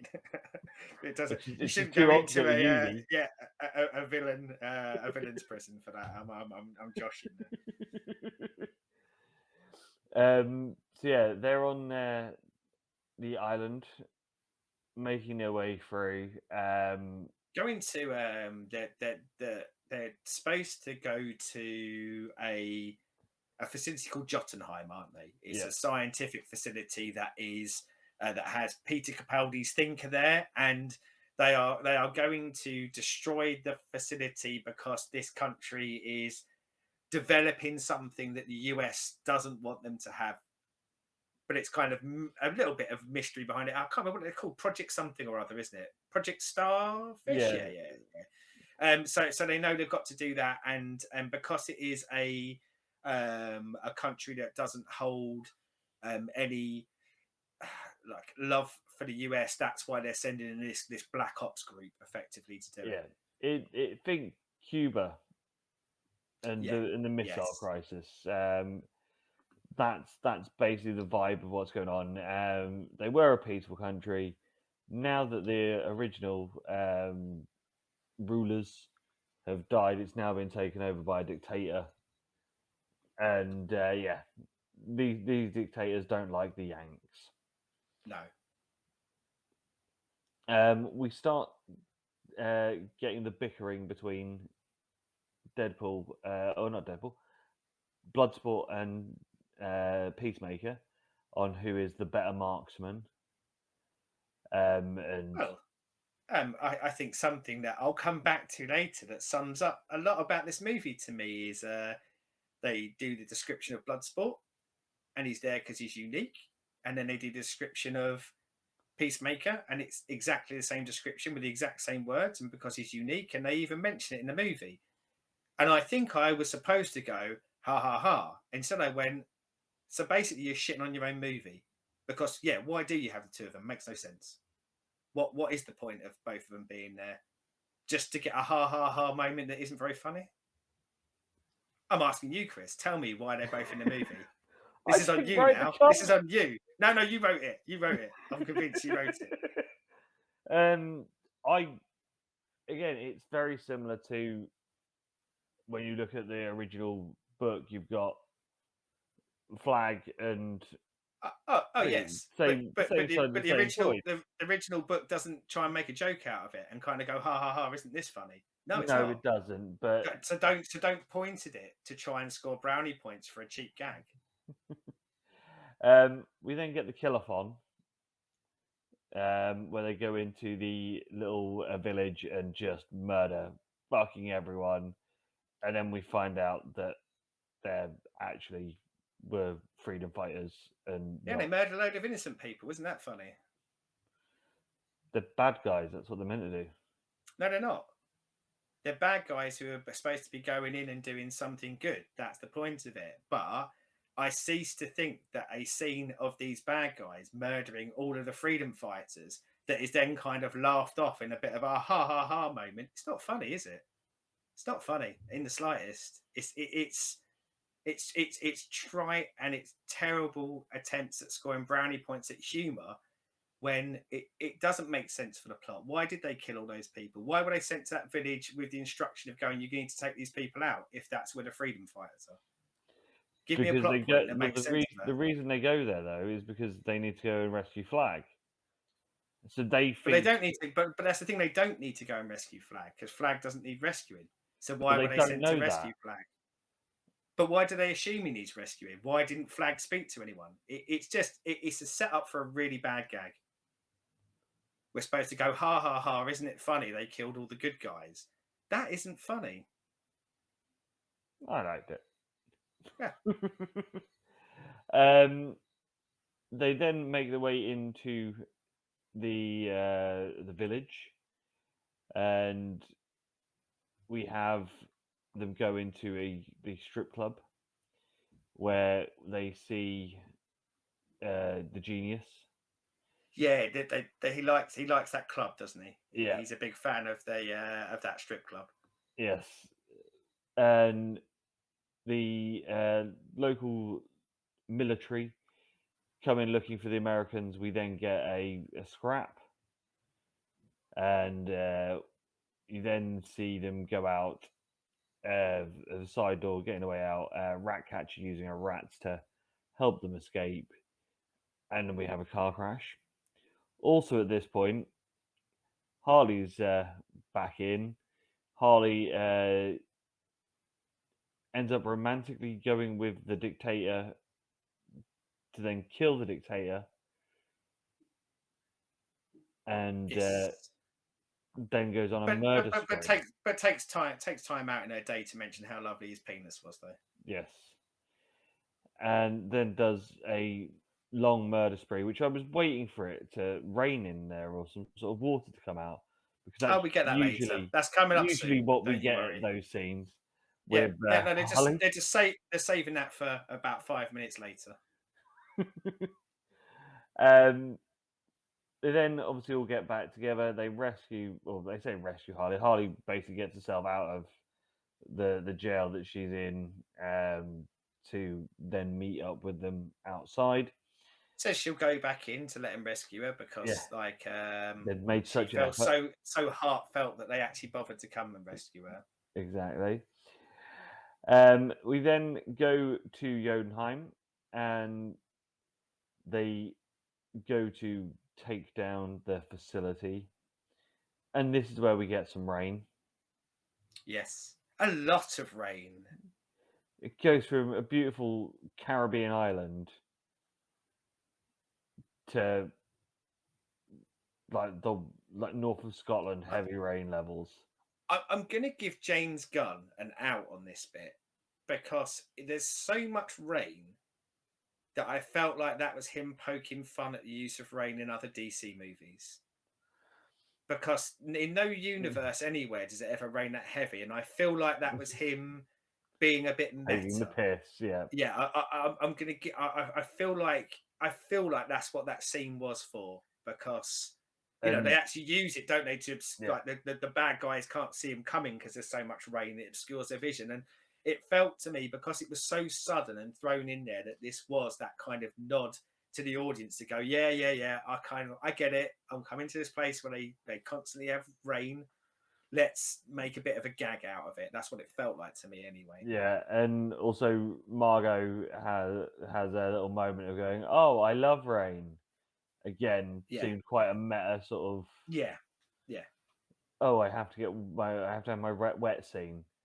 Um, so they go into the facility, start putting out plastic explosive everywhere, and we go down into the lab where we see Staru for the first time, and oh And all the little baby ones latched to yeah, people's faces as well. yes, I say babies. Some of them might have been around for a long time at this point, but yes, little baby Staros. and I love this bit. I love the fact of that they went with Staru. I like the way they designed it as well. Like, they really lent into how he looks in the comic books. You could have easily seen, in another creator's hands, you could have gone, oh, like, this is a bit of a silly concept, so we better make it seem less silly. But I think lent into that's what it looks like, and I think Yeah, lent into it in such a way of going, this is an alien creature. It doesn't have to look like, it can look silly because yeah, it is what it is. It exists, so just deal with it. yeah. Um, we then see that Flag goes and gets the drive, with all the history of it, showing that it was the Americans that brought Staru America, America. into the universe, and have kept him as a prisoner in an experiment for all this time. And and this is one of the bits where, go back to the comic books, and one of the bits that I quite liked to the movie was quite blatant of going, this is what we do in America. we're not going to do this, the experiments on our own soil. We are going Yeah. to put it on a country that is detached from us. However, in later on, there had been a coup, so America no longer had control. So their primary mission actually was not even necessarily to take Starro out, although that would be a good byproduct, but was to cover up America's involvement in it at all. Felt very much like Mm. the stuff that we were getting in that comic book, like, Yeah. and very kind of real to what a lot. And I'm not just going to point at America here. What most Western countries do, don't do their shit on their own doorstep. Go to an Yep. underprivileged country and do it there. Exactly. We then see Peacemaker telling us that he'll do whatever it takes for his country and the To keep the mission peace, wasn't it? and to keep the peace. So him and Flag have a massive scrap, and he kills Flag. Yes, with But a bit of toilet, wasn't yeah, it? yeah, a chunk of toilet porcelain Yeah. right through the chest. Ratcatcher manages to get the hard drive whilst they're scrapping, and he chases her down and is about to kill her when we get the time jump again. So it goes Yeah, back it goes back 3 minutes, I think, wasn't it? 8 minutes, Oh, 8 minutes. Yeah, yeah, sorry, 8 minutes. and we then see what the rest of the Suicide Squad were up to whilst Yeah, because I they're mean, one all of the plot downstairs. points is that they were, and remind me to come back to this. They were blowing up the building, and then the building blew up quicker than it should have, and you don't really know why because you've just been following Peacemaker, Flag, and Ratcatcher, and this shows you why the building blew up beforehand, and then ultimately leads us back to that point you just said. But also, like, you get a lot of action in this bit, don't you? This is Yeah, your big explosions, brouhaha, buildings collapsing moment, isn't it? yeah. So we see King Shark downstairs in an aquarium, looking at the lovely little alien fish that are following him and making images of himself as he Yeah. jumps across the counter. Um, Upstairs, uh, the rest of them are on the way to. What are they actually doing up there? They're trying to. It's just planting explosives, isn't it? And then Yeah. And for they some reason, they're planting it up the building rather than going to the top and planting it down. on Because the if way you're at the down. top and anything goes off, you're buggered, didn't you? But Yeah. yeah, Um, One of them it was the help, the local help gets killed and drops a bag of the explosives on the floor because of course why you'd have them all grouped together. I want to say his name is Milton. I Yes, should Milton. remember this because Yes. we take 5 minutes of this part of the movie to do a hilarious bit where Harley can't remember his name. Or who he Yeah, was. yeah. Polka Dot Man lobs his polka dots out and thus causing the chain reaction of the building exploding. We get the big action scene as they try to not fall out of the side of a falling building, and Bloodsport falling down through multiple floors to then land on the floor where Peacemaker is with Ratcatcher. He Pretty then kills. remarkable. It was exactly the right moment as well, I wasn't it? know. Who would have funked these things? Movies, Um, go figure.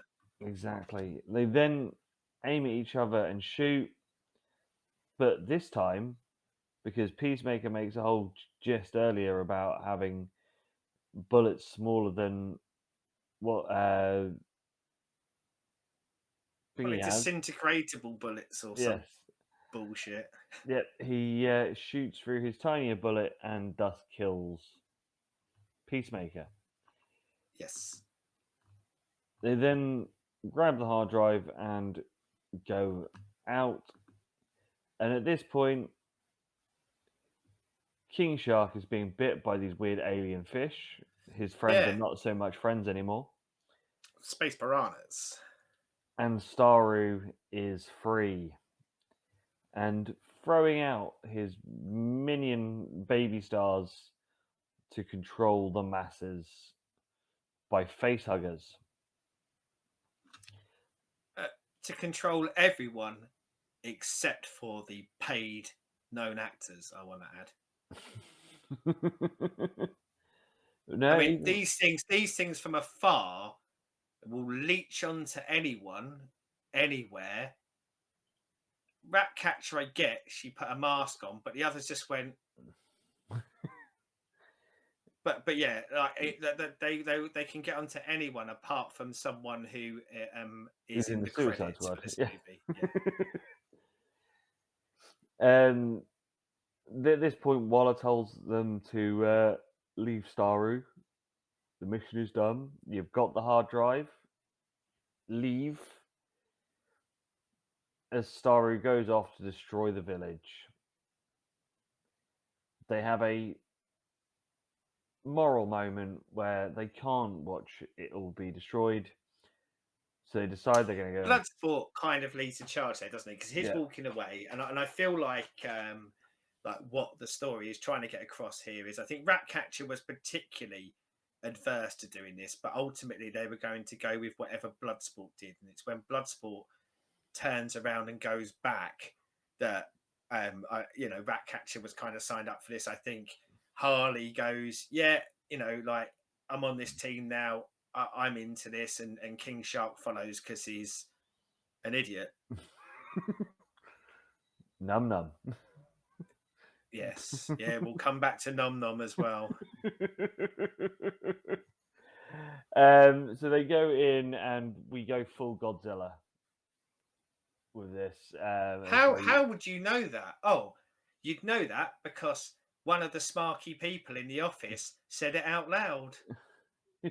Just in case the audience didn't realise that this was a homage to kaiju movies. No, some dickhead told us. Brilliant. Yes. The Suicide Squad obviously all work together to take down Staru. Using Including the long build up to the using by Harley of the javelin that she was given by some scrub called the Javelin on the beach in in the the first first 10 minutes. massacre. That for anyone who'd seen the trailer who knew there was a big thing with a massive eye when, well, she's going to use that javelin on that eye, isn't she? So why do I have an hour and a half of that being mentioned over and over again? Yeah, so taking him down with putting the javelin in the eye. We see that Polka Dot Man is killed And the during this rats, fight. loads of And rats jump in as well, don't they? yes, Like we get this massive kind of moment where all of the rats in the world, it would appear, come along to help take out not only like the guys and girls that have got Starros on their face, but actually the main Starro as well. yeah. And that is where obviously Waller gets taken out because Waller was Yeah, telling she them was no, threatening to kill them, wasn't blow she? them all up. When they went back, and again, one of the scroats in the office golf clubbed her to the head, so that they could go back and help take out Starro. And save the world. The freedom fighters take over the island. Well, what's left of the freedom fighters that haven't been killed by the heroes of this story? So the only one that was left, the main freedom fighter, Yeah. and we Finn. Yes, but we do get post credits, don't we? Because we don't have superhero movies anymore without post scene No. credits, do we? So the post scene is we see some of the hired help from Waller's office go and see that Peacemaker is still alive and have to go and get him for a mission. Spoilers, this is where the Peacemaker TV show starts. And also, we get the post-credit scene where Weasel is still alive. Yes, Weasel is still kicking it on the beach. Yes. off to kill more children, I imagine. Probably. Yeah. As they make a good point of the fact that he has, massacred children. Yeah. 27, to be exact. So, No, I'm going with so. So, uh, do you like this movie? I do. Okay. I got the feeling from the way you were talking about it that you did. So this is why I was going to go with you. It's like, because I could tell that I don't think you do. I don't hate this movie, but I don't like this movie. But I'm kind of let's go positive first. Let's go with what you like about it, and then because I don't like to jump straight in with bad stuff. Because normally when we get to the end of these subjects, we normally come back to positivity as well, don't Yeah. we? So let's go for the shit sandwich. Like you do some positivity, I'll give some negativity, and then I think when we get to like the three-way battle at the end, I'm sure we'll probably lean into the bit we liked more than anything else. So yeah, I loved Bloodsport in this as the anti-hero. Definitely way better than Will Smith was in the first one.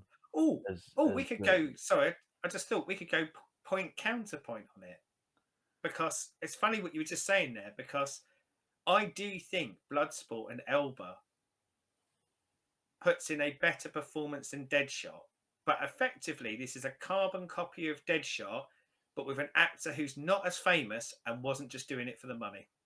For me, but it's not and good. It's just better because he clearly, I think, cares a little bit more about the way he delivers the lines than Will Smith did, because Will Smith was there to just collect a paycheck. But it's um, exactly the same character. yeah, I like Peacemaker. He is the right level of dick.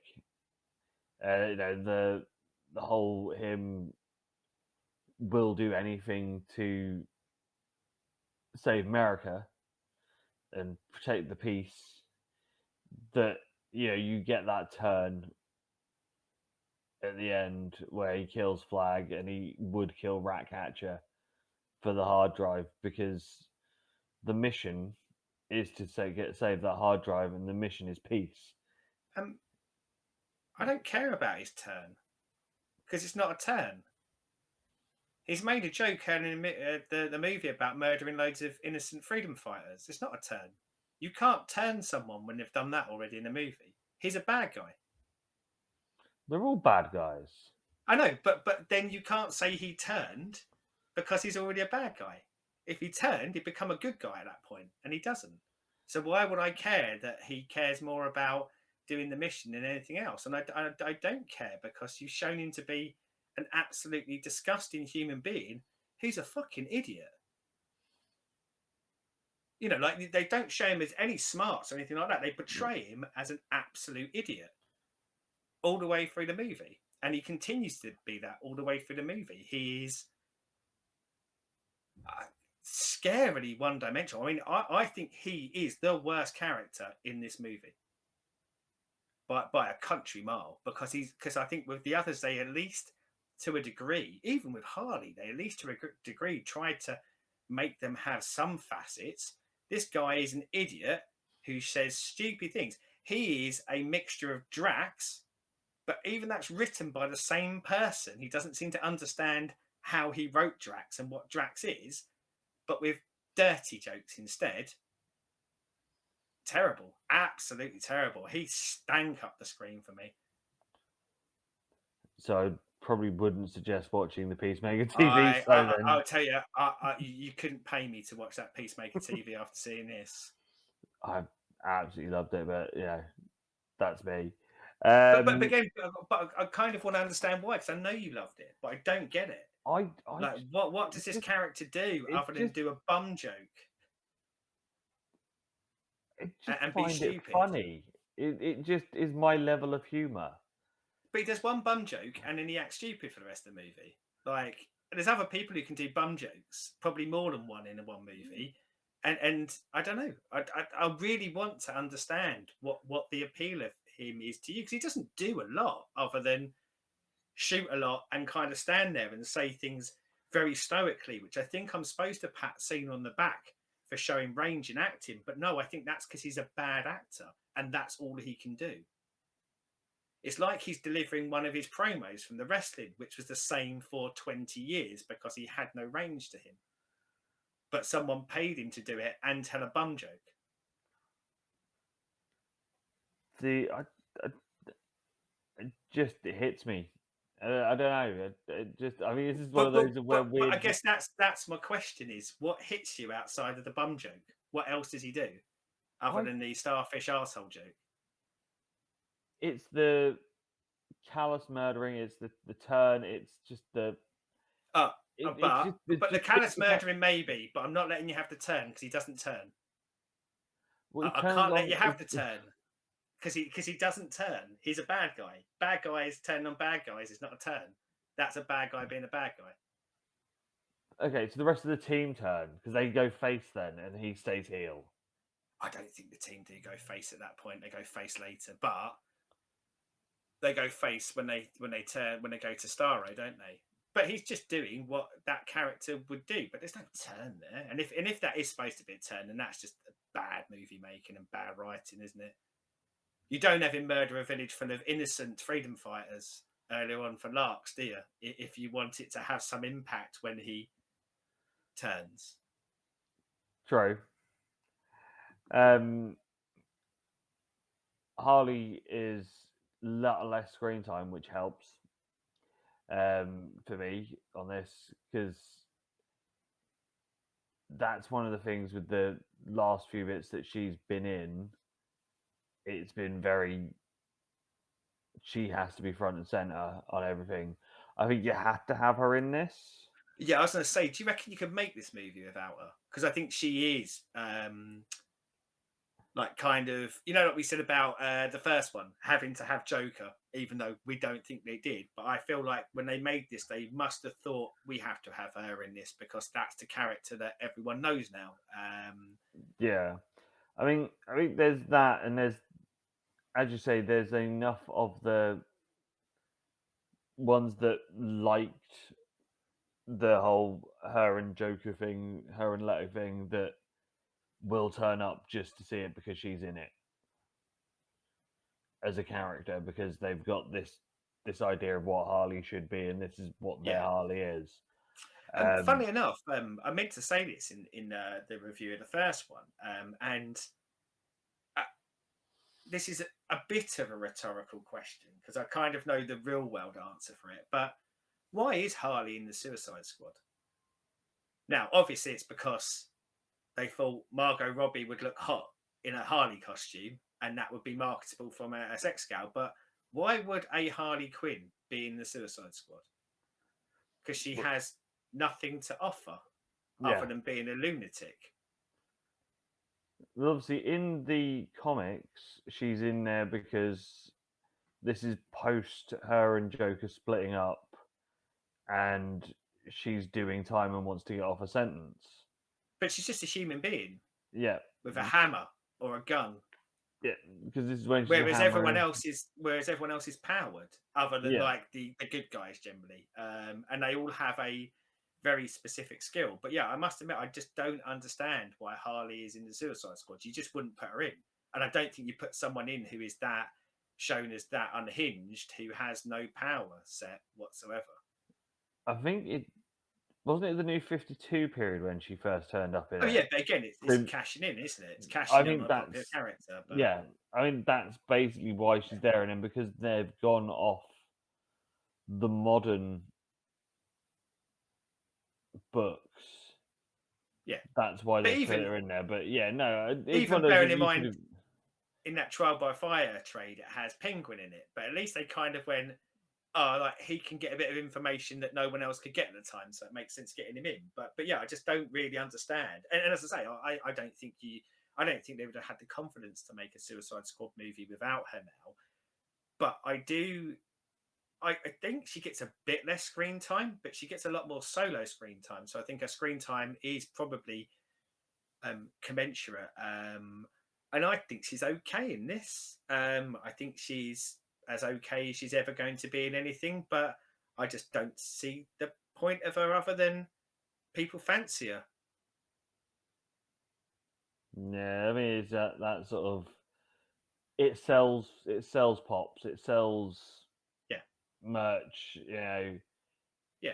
But I'd much That rather them pay the money and do a solo Harley movie or a Harley Ivy movie or something like that. But I don't. Other than well, again, I'll get to part of this in a little while. But it's just to add in zany, kooky craziness that you don't need in this. You know, like they are. If you follow the logic of it, they are a government sponsored organization of using villains who have power sets and loose morals, so they'll do this grey area stuff. You would never put Harley in it no, because Harley is not controllable, can't be controlled, and doesn't have a skill set nor powers. no, she is a time bomb to any Yeah. sort of mission. Yes. Um, so yeah, it logically it does not make sense on why we would have Harley in the Suicide Squad as a whole. Um, what was I going to say? I was going to say something. No, it's gone. Sorry. Sorry. You've thrown me. You said you were saying that there was less Harley. Yeah, That's where you were. yeah, Yeah. so there's less Harley, which I mean helps this because it's not Harley Quinn and co. It's actually like what it should be with it being a group film and everyone being part of it. Um, I like how they used like a rando character like Polka Dot Man and someone that most people will never have ever heard of, Yes, he was a bit of a and standout for me as just well. like oh, he done something with that, I and could have done with it. I could have done without the 8 million mum jokes and the constantly him seeing his mum. I got it the first time. I might have accepted it when you made Starro look like his mum. You yeah, didn't need to make every scene he was in him seeing his mum. But I did like the fact that, like, they talked about the polka dots being like a virus. I quite like that, and it was one of the characters that stood out. But even that can't get it out can't get out of his own way of banging home a gag that wasn't funny probably the first time, and certainly wasn't funny the 28th time you did it. a banging soundtrack. But as I could tell here that I am on a Did losing. it? Did it have a banging soundtrack? I was trying to remember afterwards. I I remember them doing a other Pixie than song, which I was well happy with. But other than the Fratellis, I think all the I think songs it felt like it had a better soundtrack. sort of fit what it should be, and it sort of has that. There's a sort of 70s and 80s stuff in there that, and some 90s stuff in there that you just wouldn't expect to get in a Hollywood film, and I'm just like, yes, which is what he did with Guardians, which I think he did really well with. That was like the right songs for it. I think what he picks for the music fits. One of the things I give it a tiny bit of credit for is how the music's introduced into the movie. I did like that every now and again it would be playing on the radio in the car rather than it just be always kind of belted over the top in what the first movie did. As I said, Yeah, the first movie ostensibly is a series of pop videos for about an hour. This was less that. However, as a counterpoint to that, isn't this just the first movie again, but probably done better? Because it has all of those familiar tunes, but it's just a bit smarter how it does it. It has Bloodsport appearing as Deadshot. It has so much stuff that it borrows from the first movie, but done better. And so it oh has. my god, I would not have used the first movie after what we said about it as a template for anything that might be good. But I guess there's bits of it that you could say that are the same and similar. You've got the new team bit being brought together, but it's actually then explained on why they're doing it and what the target is, and it being a Oh yeah, yeah. At special least James ops. Gunn thought it better have a start, a middle, and an end this time, You which know, obviously we didn't get in the first one. A peril, for they example. have a peril that they're going to do. They have a actual mission is that pays off the reason that they're there. The thing is, though, this sort of story arc that you can do with the Suicide Squad,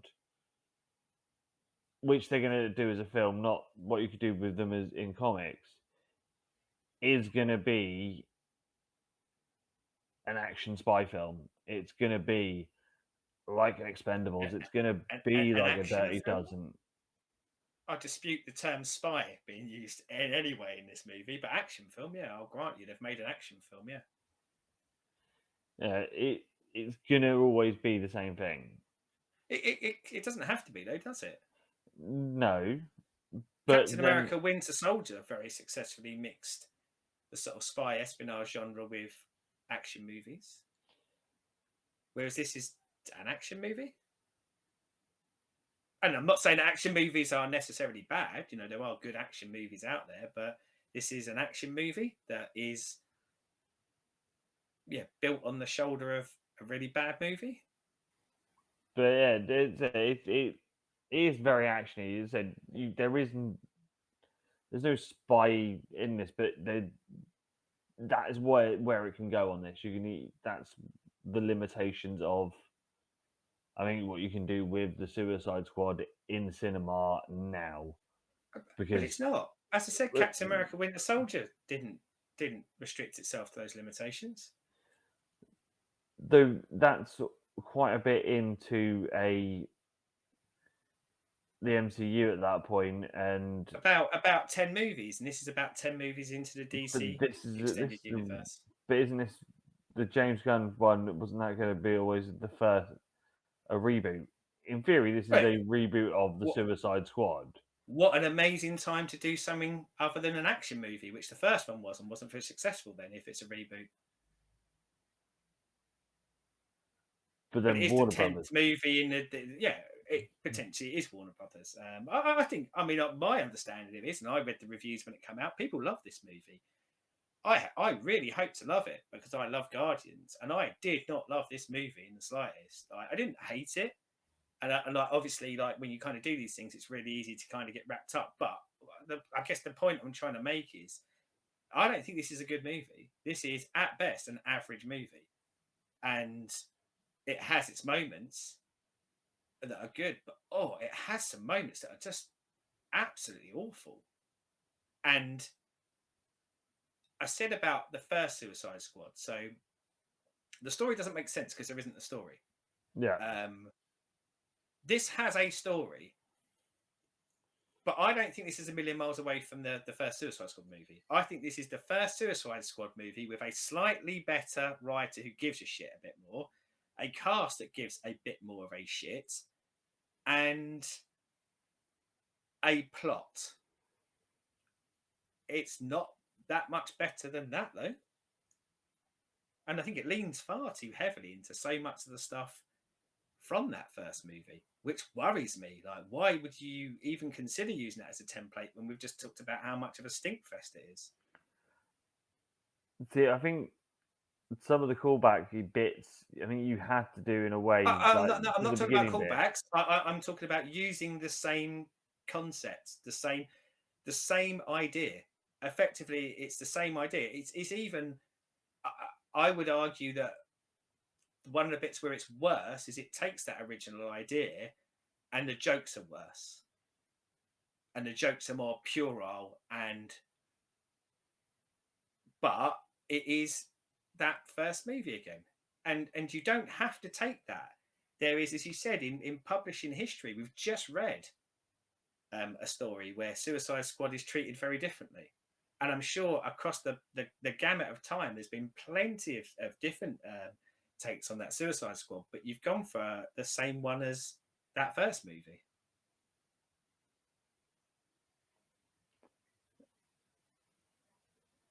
Is it though with as I said, is this a Warner Brothers going, we want this type of film?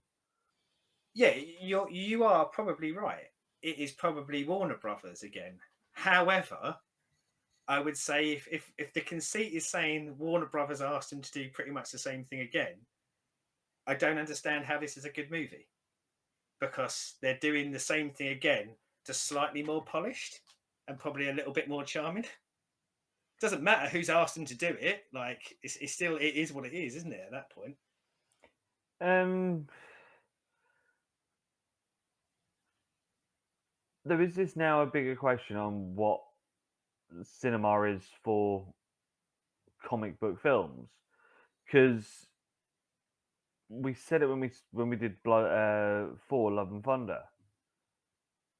It was just really a reader of Ragnarok, but less funny.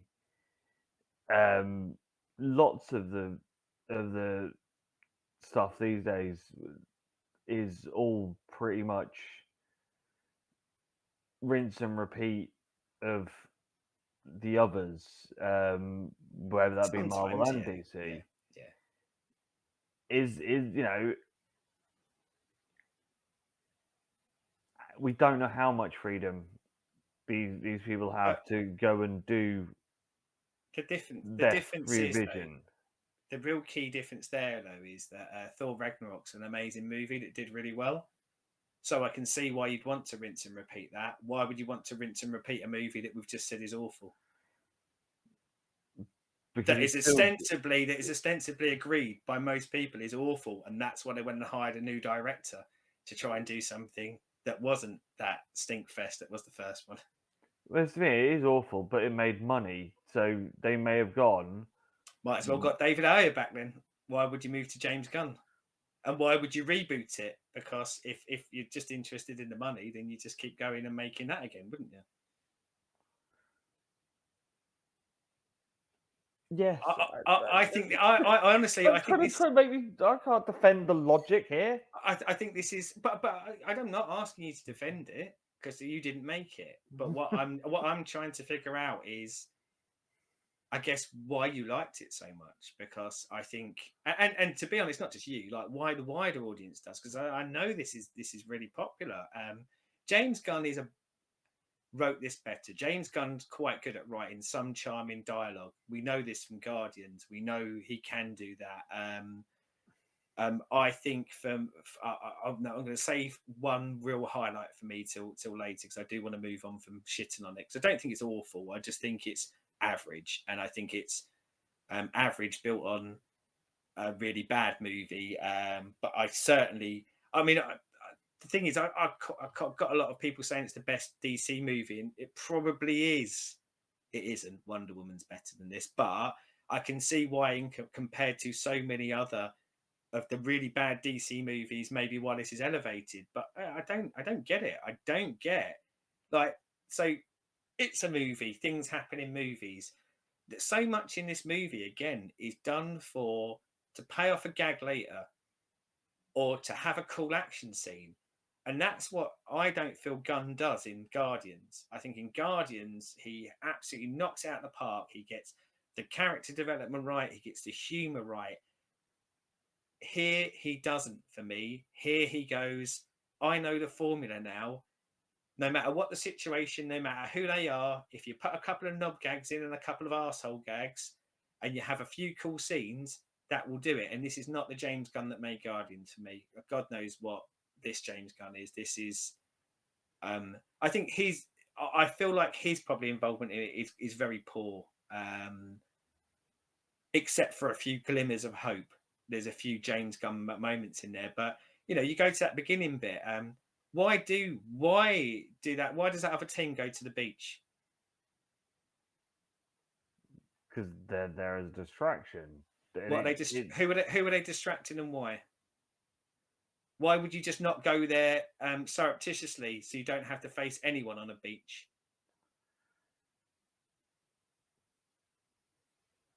I'm not a military commander. I don't know why you would plan the way of having a I, set of cannon I, fodder for for a secret ops. You're not But a it, military commander, but you are a human being with a brain, and I think but that's really the, reductive to hide but, behind the "I'm not a military commander." no, but the thing You is, don't you need to be hear a it. military No, commander, do you? but you hear it in like actual tactical things where you send something over there to cause distraction, so you can then sneak in with your other guys. So was there the need for the blonde lad to basically come out and say, "Oh look, I've sold them out"? No, but having a distraction, having a second team going to one bit and one team going to another, it is a known military operation and thing to In do. in You a would split war, these out. when you're invading a country, not when you can just walk into that country. Why would there be forces on the beach awaiting these people that they're not expecting? Why would they think that anyone's going to be at a beach, a military presence to stop them? And there's some clarity that I want to put around this. When for the rest of the movie, they just drive around in a bus around this whole country, walk around. No one ever bothers them. No one ever says boo to a goose. So why didn't they just get on a plane and fly over then? It's an excuse And for an action scene, and it's an excuse for that cool moment where you go, let's put this fake team in and have them die. Well, if you're going to do that, put a good reason behind it. Otherwise, it's just lazy writing. And that's what this film, unfortunately, is littered with for me, much like the first one was, is laziness. Whereas, should I go back to something I love about this movie? Ratcatcher. Ratcatcher is fantastic in this movie. The lass who plays it, Daniela Melchior, yeah, she's the heart and soul of this movie. You can stick Peacemaker in a bin. You can stick Bloodsport in a bin. You can stick King Shark in a bin. She is the star of this movie. She's captivating in the scene she is, and I think they actually write her character to be believable and interesting, where nearly every other character in this is one note and bland and just there for gags and not particularly funny gags. But she really stands out, and that's the James Gunn I want writing for the DC universe, not the one who wrote most of the rest of this movie. yeah. Is it this? If you were putting this against Guardians, which you are, I'm Guardians putting it against pisses over another this, piece of work that he's done. Yeah, yeah. pisses over it completely, and it's not even in the same fucking thing. I would never say it was. I'm, you know, am I saying this is like top pantheon of cinematic history? No, it's the sort of thing that I enjoy. It's a Sunday afternoon film. Switch your brain off and watch things go bang bang. I got this movie for £1.99 when I was buying some new headphones the other day, and I thought that's cheaper than a rental. I would take that back to HMV now and say they can have it back. So I'm never going to watch it again. Like as I say, it's average. Like that's the best. It peaks out average. I will never watch this movie again because I don't want to watch average movies. I want to watch good movies, and I want to watch great movies. And this movie is neither of those things, and it has its moments. I keep coming back to it. It does have its moments. The Starro bit I thought was great. I thought that was really good. I thought it was really brave to do it. But around that is too much bad acting, bad scripting, bad dialogue, bad jokes. And I'll go back to what you said about the soundtrack. The soundtrack is better, but again, it leans into that pop video thing of going, oh, cool scenes coming. Let's put in a song that people know behind it. And I know it's the thing that a lot of movies do now. A lot of them at Marvel were a bit of a push for this, Guardians being especially one of these, but it becomes less interesting and less special when everyone's doing it over and over again. and burnout by the time I get to this. I hear a song playing that I know, and I go, oh shit, this is going to be over an action scene now, isn't it? That is going to make it much less interesting. Save that for your trailer. Put a banging tune in your trailer, and pay a professional who can do a score that can actually make your emotions move in a scene with that score, rather than just going, let's give them a familiar tidbit and put it over the top of an action scene. But that's what James Gunn does. It's what he did once in Guardians. He does it in Guardians 2 as well. Oh yeah, but Guardians as a thing. You're not going to change it for Guardians 2. It's still Guardians, isn't it? Yeah. You're not going to go, let's reinvent Guardians straight off. I imagine we'll do it in Guardians 3, because that is Guardians. But this isn't Guardians. This is the Suicide Squad. But that's what James Gunn does. He didn't do it in Super. Like, he did it in Guardians. Like, this isn't what James Gunn does. It's what James Gunn done once a few years ago and got really popular on. And that doesn't mean it's a good idea to use it over and over again, does it? Like, they're creative. They're supposed to be creative. But just saying it's what James Gunn does, I don't think is justification for that, because he's a movie maker. He should have a range, and this is a different movie than Guardians. So with and in Guardians, it was all based off of the Awesome mix. It actually had a plot reason for it as well. It had a smart plot reason of going, this is the thing that his mum gave him before he died of cancer, and that's why that music is important in that movie. Yeah. Suicide Squad, it's just tracks playing over over action scenes, isn't it? Which is what they did in the first Suicide Squad, which we spent a while criticising earlier. So I can't not criticise this one for it as well. Fair. Yeah. So with seeing this now and your clear disdain for it. As I say, I don't have disdain for it. I think it's average. But I think I need to counterbalance. Like, as I say, there are some bits I really like in it, but there's too much positivity. Like, people talk about this movie as being great, and I think you have to go quite hard line on some of this stuff, because there is so much that isn't great about this movie that is actually below average. And I think, like, it's unfortunate that when you're trying to talk about something that's average, you tend to lean to the bad stuff, because everything's black and white in this world. As I say, this is not I don't hate this movie. It's not awful. But I don't think you can honestly talk about this movie without talking about all this nonsensical bollocks that is in it, that adds nothing and actually detracts from it. It's there, though. We can't ignore it. Yeah. What do you think now with seeing this, and obviously James Gunn being the creative director for DC as a whole? I think I said on our news one, like, before I'd seen this, like, my fear of being, just because someone's come in and I liked a movie, 2 movies that they did, that I was a little bit scared that maybe he's just a one-trick pony, and I don't want to see the same trick over and over again. I'm even more worried after seeing this, because the next thing he did was try to do that same trick again with a setting and a group of characters that it did not fit in the slightest, and tried to wedge it in. So I'm expecting my Justice League movie in a couple of years' time to be all cock and balls jokes when Superman and Batman talk about arseholes. Can't wait. Give it back to Snyder.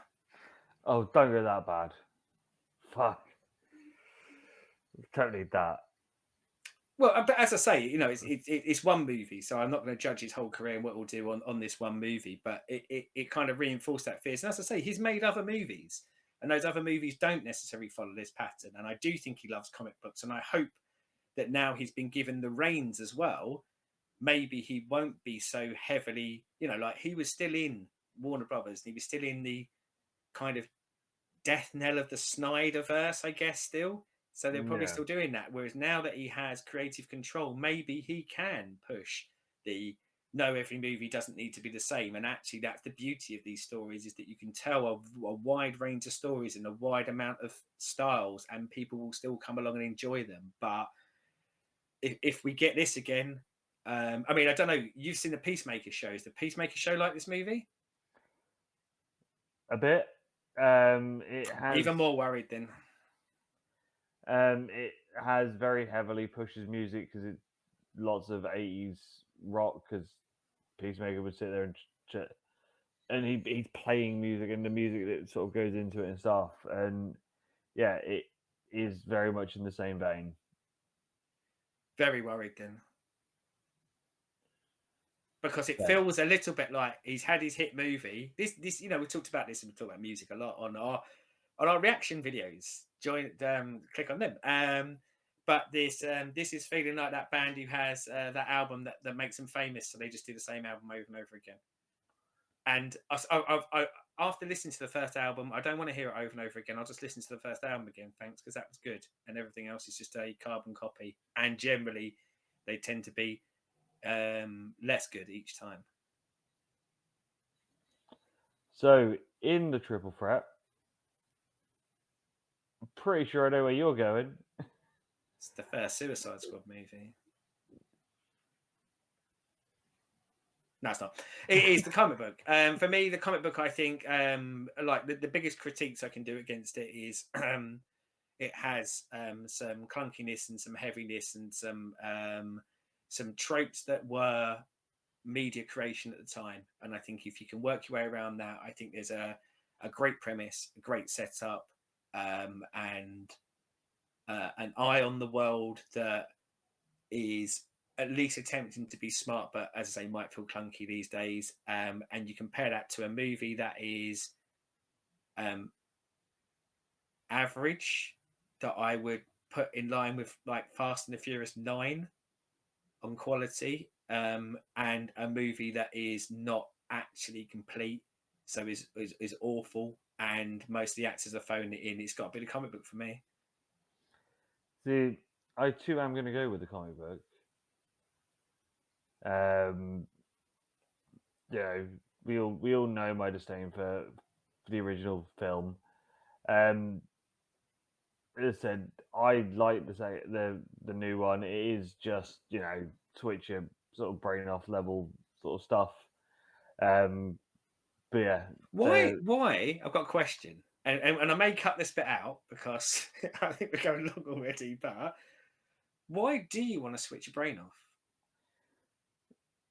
sometimes you don't need stuff that's massively full of depth and Some makes you depth is think nice, about the though, isn't it? It world. doesn't have to be full of depth, but some depth would be nice. As long as it makes sense, then. Well, But yeah, and I dispute that this makes sense. I mean, it's got some sense to it more than the first, but it's full of holes that make zero sense. I mean, the opening scene makes zero sense for one. It's just for a cool action scene, isn't it? But more so, my bigger question of why don't you just switch the TV off then?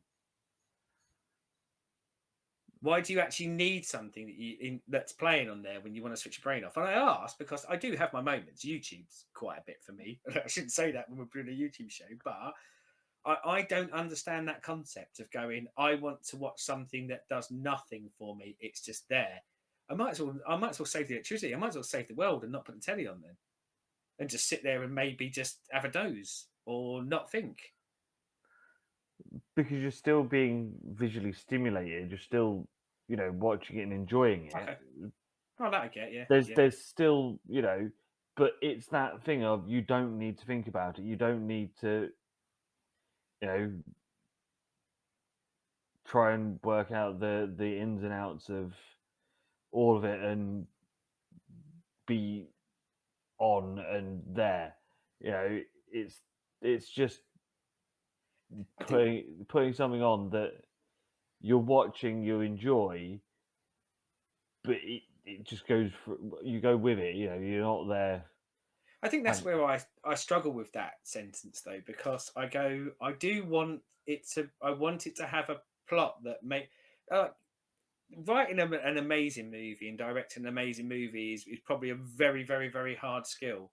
Doing one that's good is less hard, and because to the most part, you just need to make it make sense, and this doesn't. It has it like bits of it make sense, but so much of it doesn't. There's just, and so I sit there and I cannot switch my brain off. I find it easier to switch my brain off in Under the Skin than I would this. Because in Under the Skin, a story is being presented to me with multifaceted layers, but I only need to engage with as many layers as I want to at the time. I can't switch my brain off during this because it won't let me, because it's doing things so ineptly at certain points that how can I switch my brain off? How can I not sit there and go, well, why the fuck are they sending them people to that beach? Because you don't need to. And you don't need to because you tell me 10 minutes later in the movie you don't need to. And that's why I can't switch my brain off in movies like this, because it's actually, and I blame the writers and the directors, as I think I should, because I've paid my money, so I get my chance to blame. But I go, effectively, the easiest part of your job should be something that makes sense from A to B to C to D to E.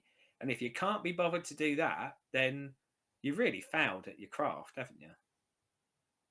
I mean, this is Mandalorian again, isn't it? Like, I lean back into that of going, if you're so lazy as a writer that you just go, oh, the audience won't be bothered because all they want is action scene to action scene, and they won't actually think about why there's an action scene, then that's really worrying for me. And as an audience, we should be rejecting stuff like that, because at the very least, I only paid £1.99 for this. At the very least, I expect a professional writer to have gone, that doesn't really make sense. You've just done an action scene. And if I want to watch action scenes, why don't I just watch pretty YouTube clips or TikTok videos? Yeah. It's just that thing of like it for some people, you're right. They will sit on a YouTube fucking hole and just fall down, or watch TikTok just to see the Yes, if you're going to fall big down a explosion. YouTube rabbit hole, I heartily suggest the old episodes of Seddon and Laceys Comic Stash and Pop Culture Reacts. But yeah, it's that thing of like, you will get people that will just sit there and watch football tackles for hours on end on TikTok in like 40-minute fucking blasts. Yeah, my thing is, I'd rather that. I'd rather someone be doing that, because at least that's something that happened in the world, in reality, and they obviously have an affinity with it. Whereas someone watching something that is supposed to do something but fails at some of the basic tenets of it, then and goes, oh, I just want to switch my brain off. I just don't get it. I just don't get it. Like that's almost like kind of going, don't really bother making anything good that actually makes sense, because I'm just going to sit here and watch it anyway. It worries me. That's why we get so many bad movies. So the issue with that is the reason you get so many bad movies is People because, watch this. but no, it's not just because of that though, is it? It's because of the sheer amount of things out there now that you have to fill that Wouldn't make it if it wasn't profitable, and it's only profitable if people go and see it. Then why are all the shit Christmas movies made? Because people watch them, because people love Christmas movies. But there's no profit in them though, because they just go straight on the telly. They go straight to TV channels where they get their advertising revenue from it. And those movies probably cost about 10 grand to make, and they probably make that back in one weekend of it running on the Hallmark Channel in America. Probably. Yeah. But yeah, it's the thing is that you can say that for many a thing on why are these things made. Because people give money for it. And in this case, people give money for it and say it's great. And of course, great is subjective, but I think there's a problem here of going, this can't be great, can it? I didn't say it was great. I No, said I no, liked I'm it, saying but people this, say it's great. I but didn't say yeah, you said it, did I? I no, said but I'm people just say this is great. People say yeah, this is the best but DC movie. but then some people will say lots of things are great. You know, they will come out and say that the newest Star Wars are great. You know, you will get people that watch Corrie or watch any other soap that's, you know, rinse and repeat and all the time and say that it's great. Might be great. I don't watch it. I couldn't comment. But that's the thing. It's like what one person think is great, someone else won't. You know, it is why we enjoy opinions is because you can then sort of voice them and sort of go, "Oh, this is why you like it or what is about it." But then you're gonna, like we say with the music stuff, if I put Rammstein in front of 90% of the populace, they will instantly reject it because A, it's foreign and it's heavy and it doesn't have a pop melody of, you know, the gash that they play on the radio all the time. But people But will go out and go and watch Ed Sheeran, who I personally would say is dull as dishwater because there's no creativity there. But the masses like it. The masses spend, you know, I'm going to say something for Ed Sheeran, though, that I'm not entirely sure I can back up because I think I've heard about 2 Ed Sheeran songs in my life. And that, for me personally, was too many. But I imagine he plays his instrument right and he sings the right words. And I think that's where this is a fundamentally different argument for me of going, this isn't about like or not like. This is about good, not good. And I think that's what I'm trying to get across here. Like for everyone who says, I just wanted to switch my brain off, that's the problem. Is that if you switch your brain off and you're willing to forgive things that should be basic, like forget Sheeran, forget Ramstein. If you put on an album and every minute and a half they just stopped playing for no real reason, they just couldn't be asked because they knew you were going to listen anyway, and then started up about 10 seconds later, would you listen to more of it? Or are if they they just hard? started playing the wrong notes deliberately because they couldn't be bothered because they knew you weren't really paying attention. I say, are they a hardcore punk band? Because then most songs are like quite short. But let's do it. If you're not gonna listen to it, if you don't like something, you're not gonna listen to it. No, Whether but as I say, yeah, like is a totally different concept. Liking something, and like I don't like Cristiano Ronaldo. He was an amazing footballer. He was great at football. They're two entirely different things. And I think that's my problem with modern audiences is that like is taken as good. Now, I don't mind someone liking something that isn't good. I like lots of things that aren't good, but I can recognize they aren't good. I can recognize that there's a problem with the craft that went into it.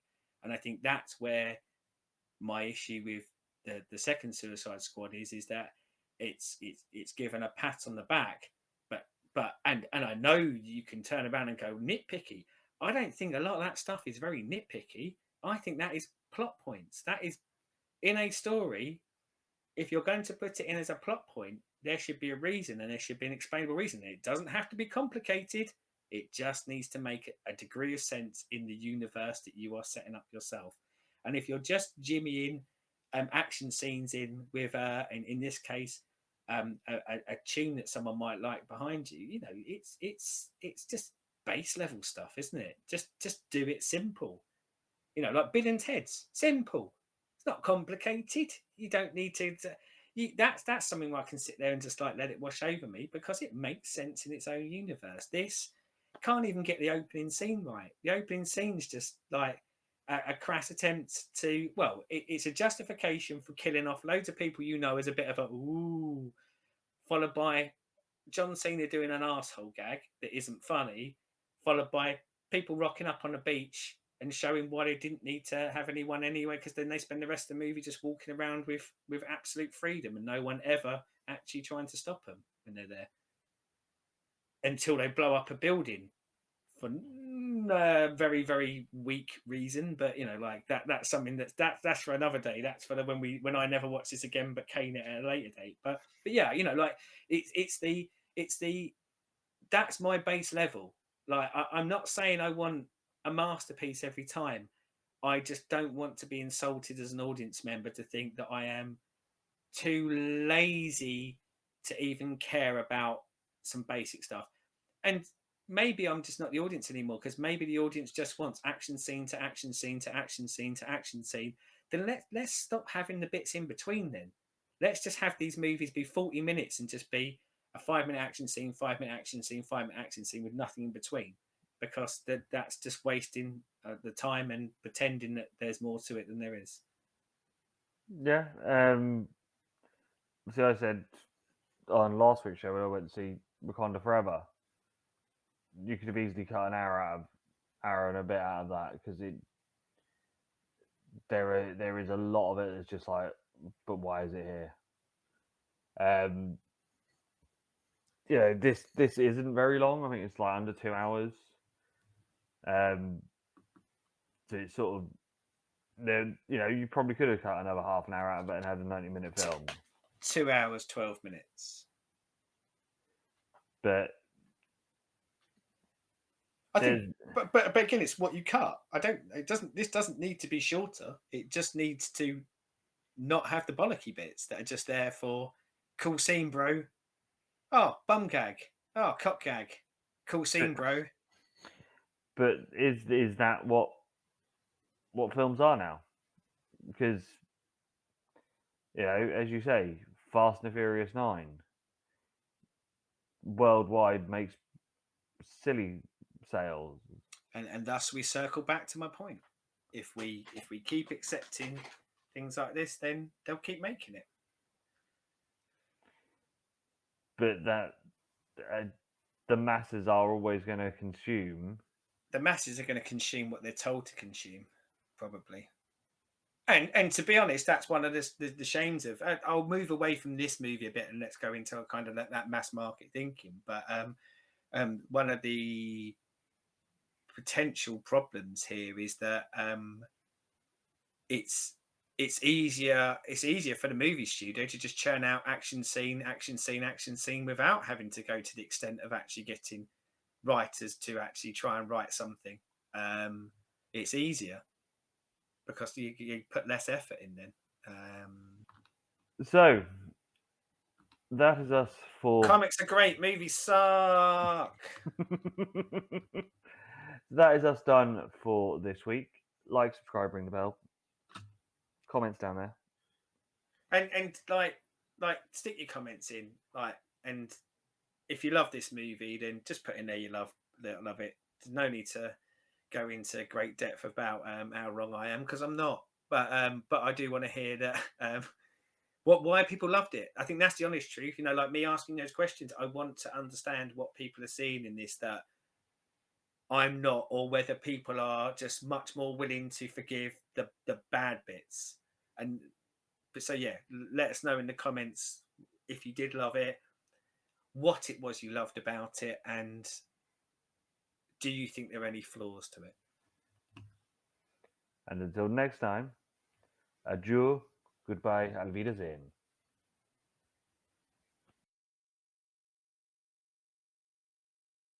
Said, do you like beer? Yes. Good. Do you like craft beer? Yeah, I do actually. Do you like fancy beers? Yes. Do you like discounted beer? I like discount, and add discount to beer. That sounds like one of the best combinations you're ever going to get. So, we have a discount code for 10 beer bottles for all your craft beer, pilsners, German lagers, ciders, and more. They do snacks as well. Whoa! Snacks! I knew about the beer, I didn't know about the snacks. Yes, there are snacks. So, the code is Wrestling20, and with that, you get yourself 10% off your order no minimum spend. There are some T's and C's which will be down there, you know, the legal bits. Yeah. And on the site, I'm sure, as well. Yep. And if you spend 45 quid, you get it for free delivery. You know, Christmas is coming. We all like a fancy beer. Since COVID, none of us like to leave the house. Exactly. So you can have your beer delivered to you. You don't have to go to the supermarket. You don't have to deal with the unwashed masses. Yeah. Get your beer straight to your house. Num num num. Drink, If drink, you've drink. got a friendly postman, he might even open the cans and pour it in for you. You never know. Exactly. So, go to 10beerbottles.co.uk, promo code wrestling20, save yourself 10%. Oh, and don't forget, Christmas is coming soon. Oh yes. Get your Beers Christmas for beers friends. ordered. Yeah. The perfect gift for anyone is beer. So, 10beerbottles.co.uk, promo code wrestling20, no minimum spend, 10% off, get your drinks on.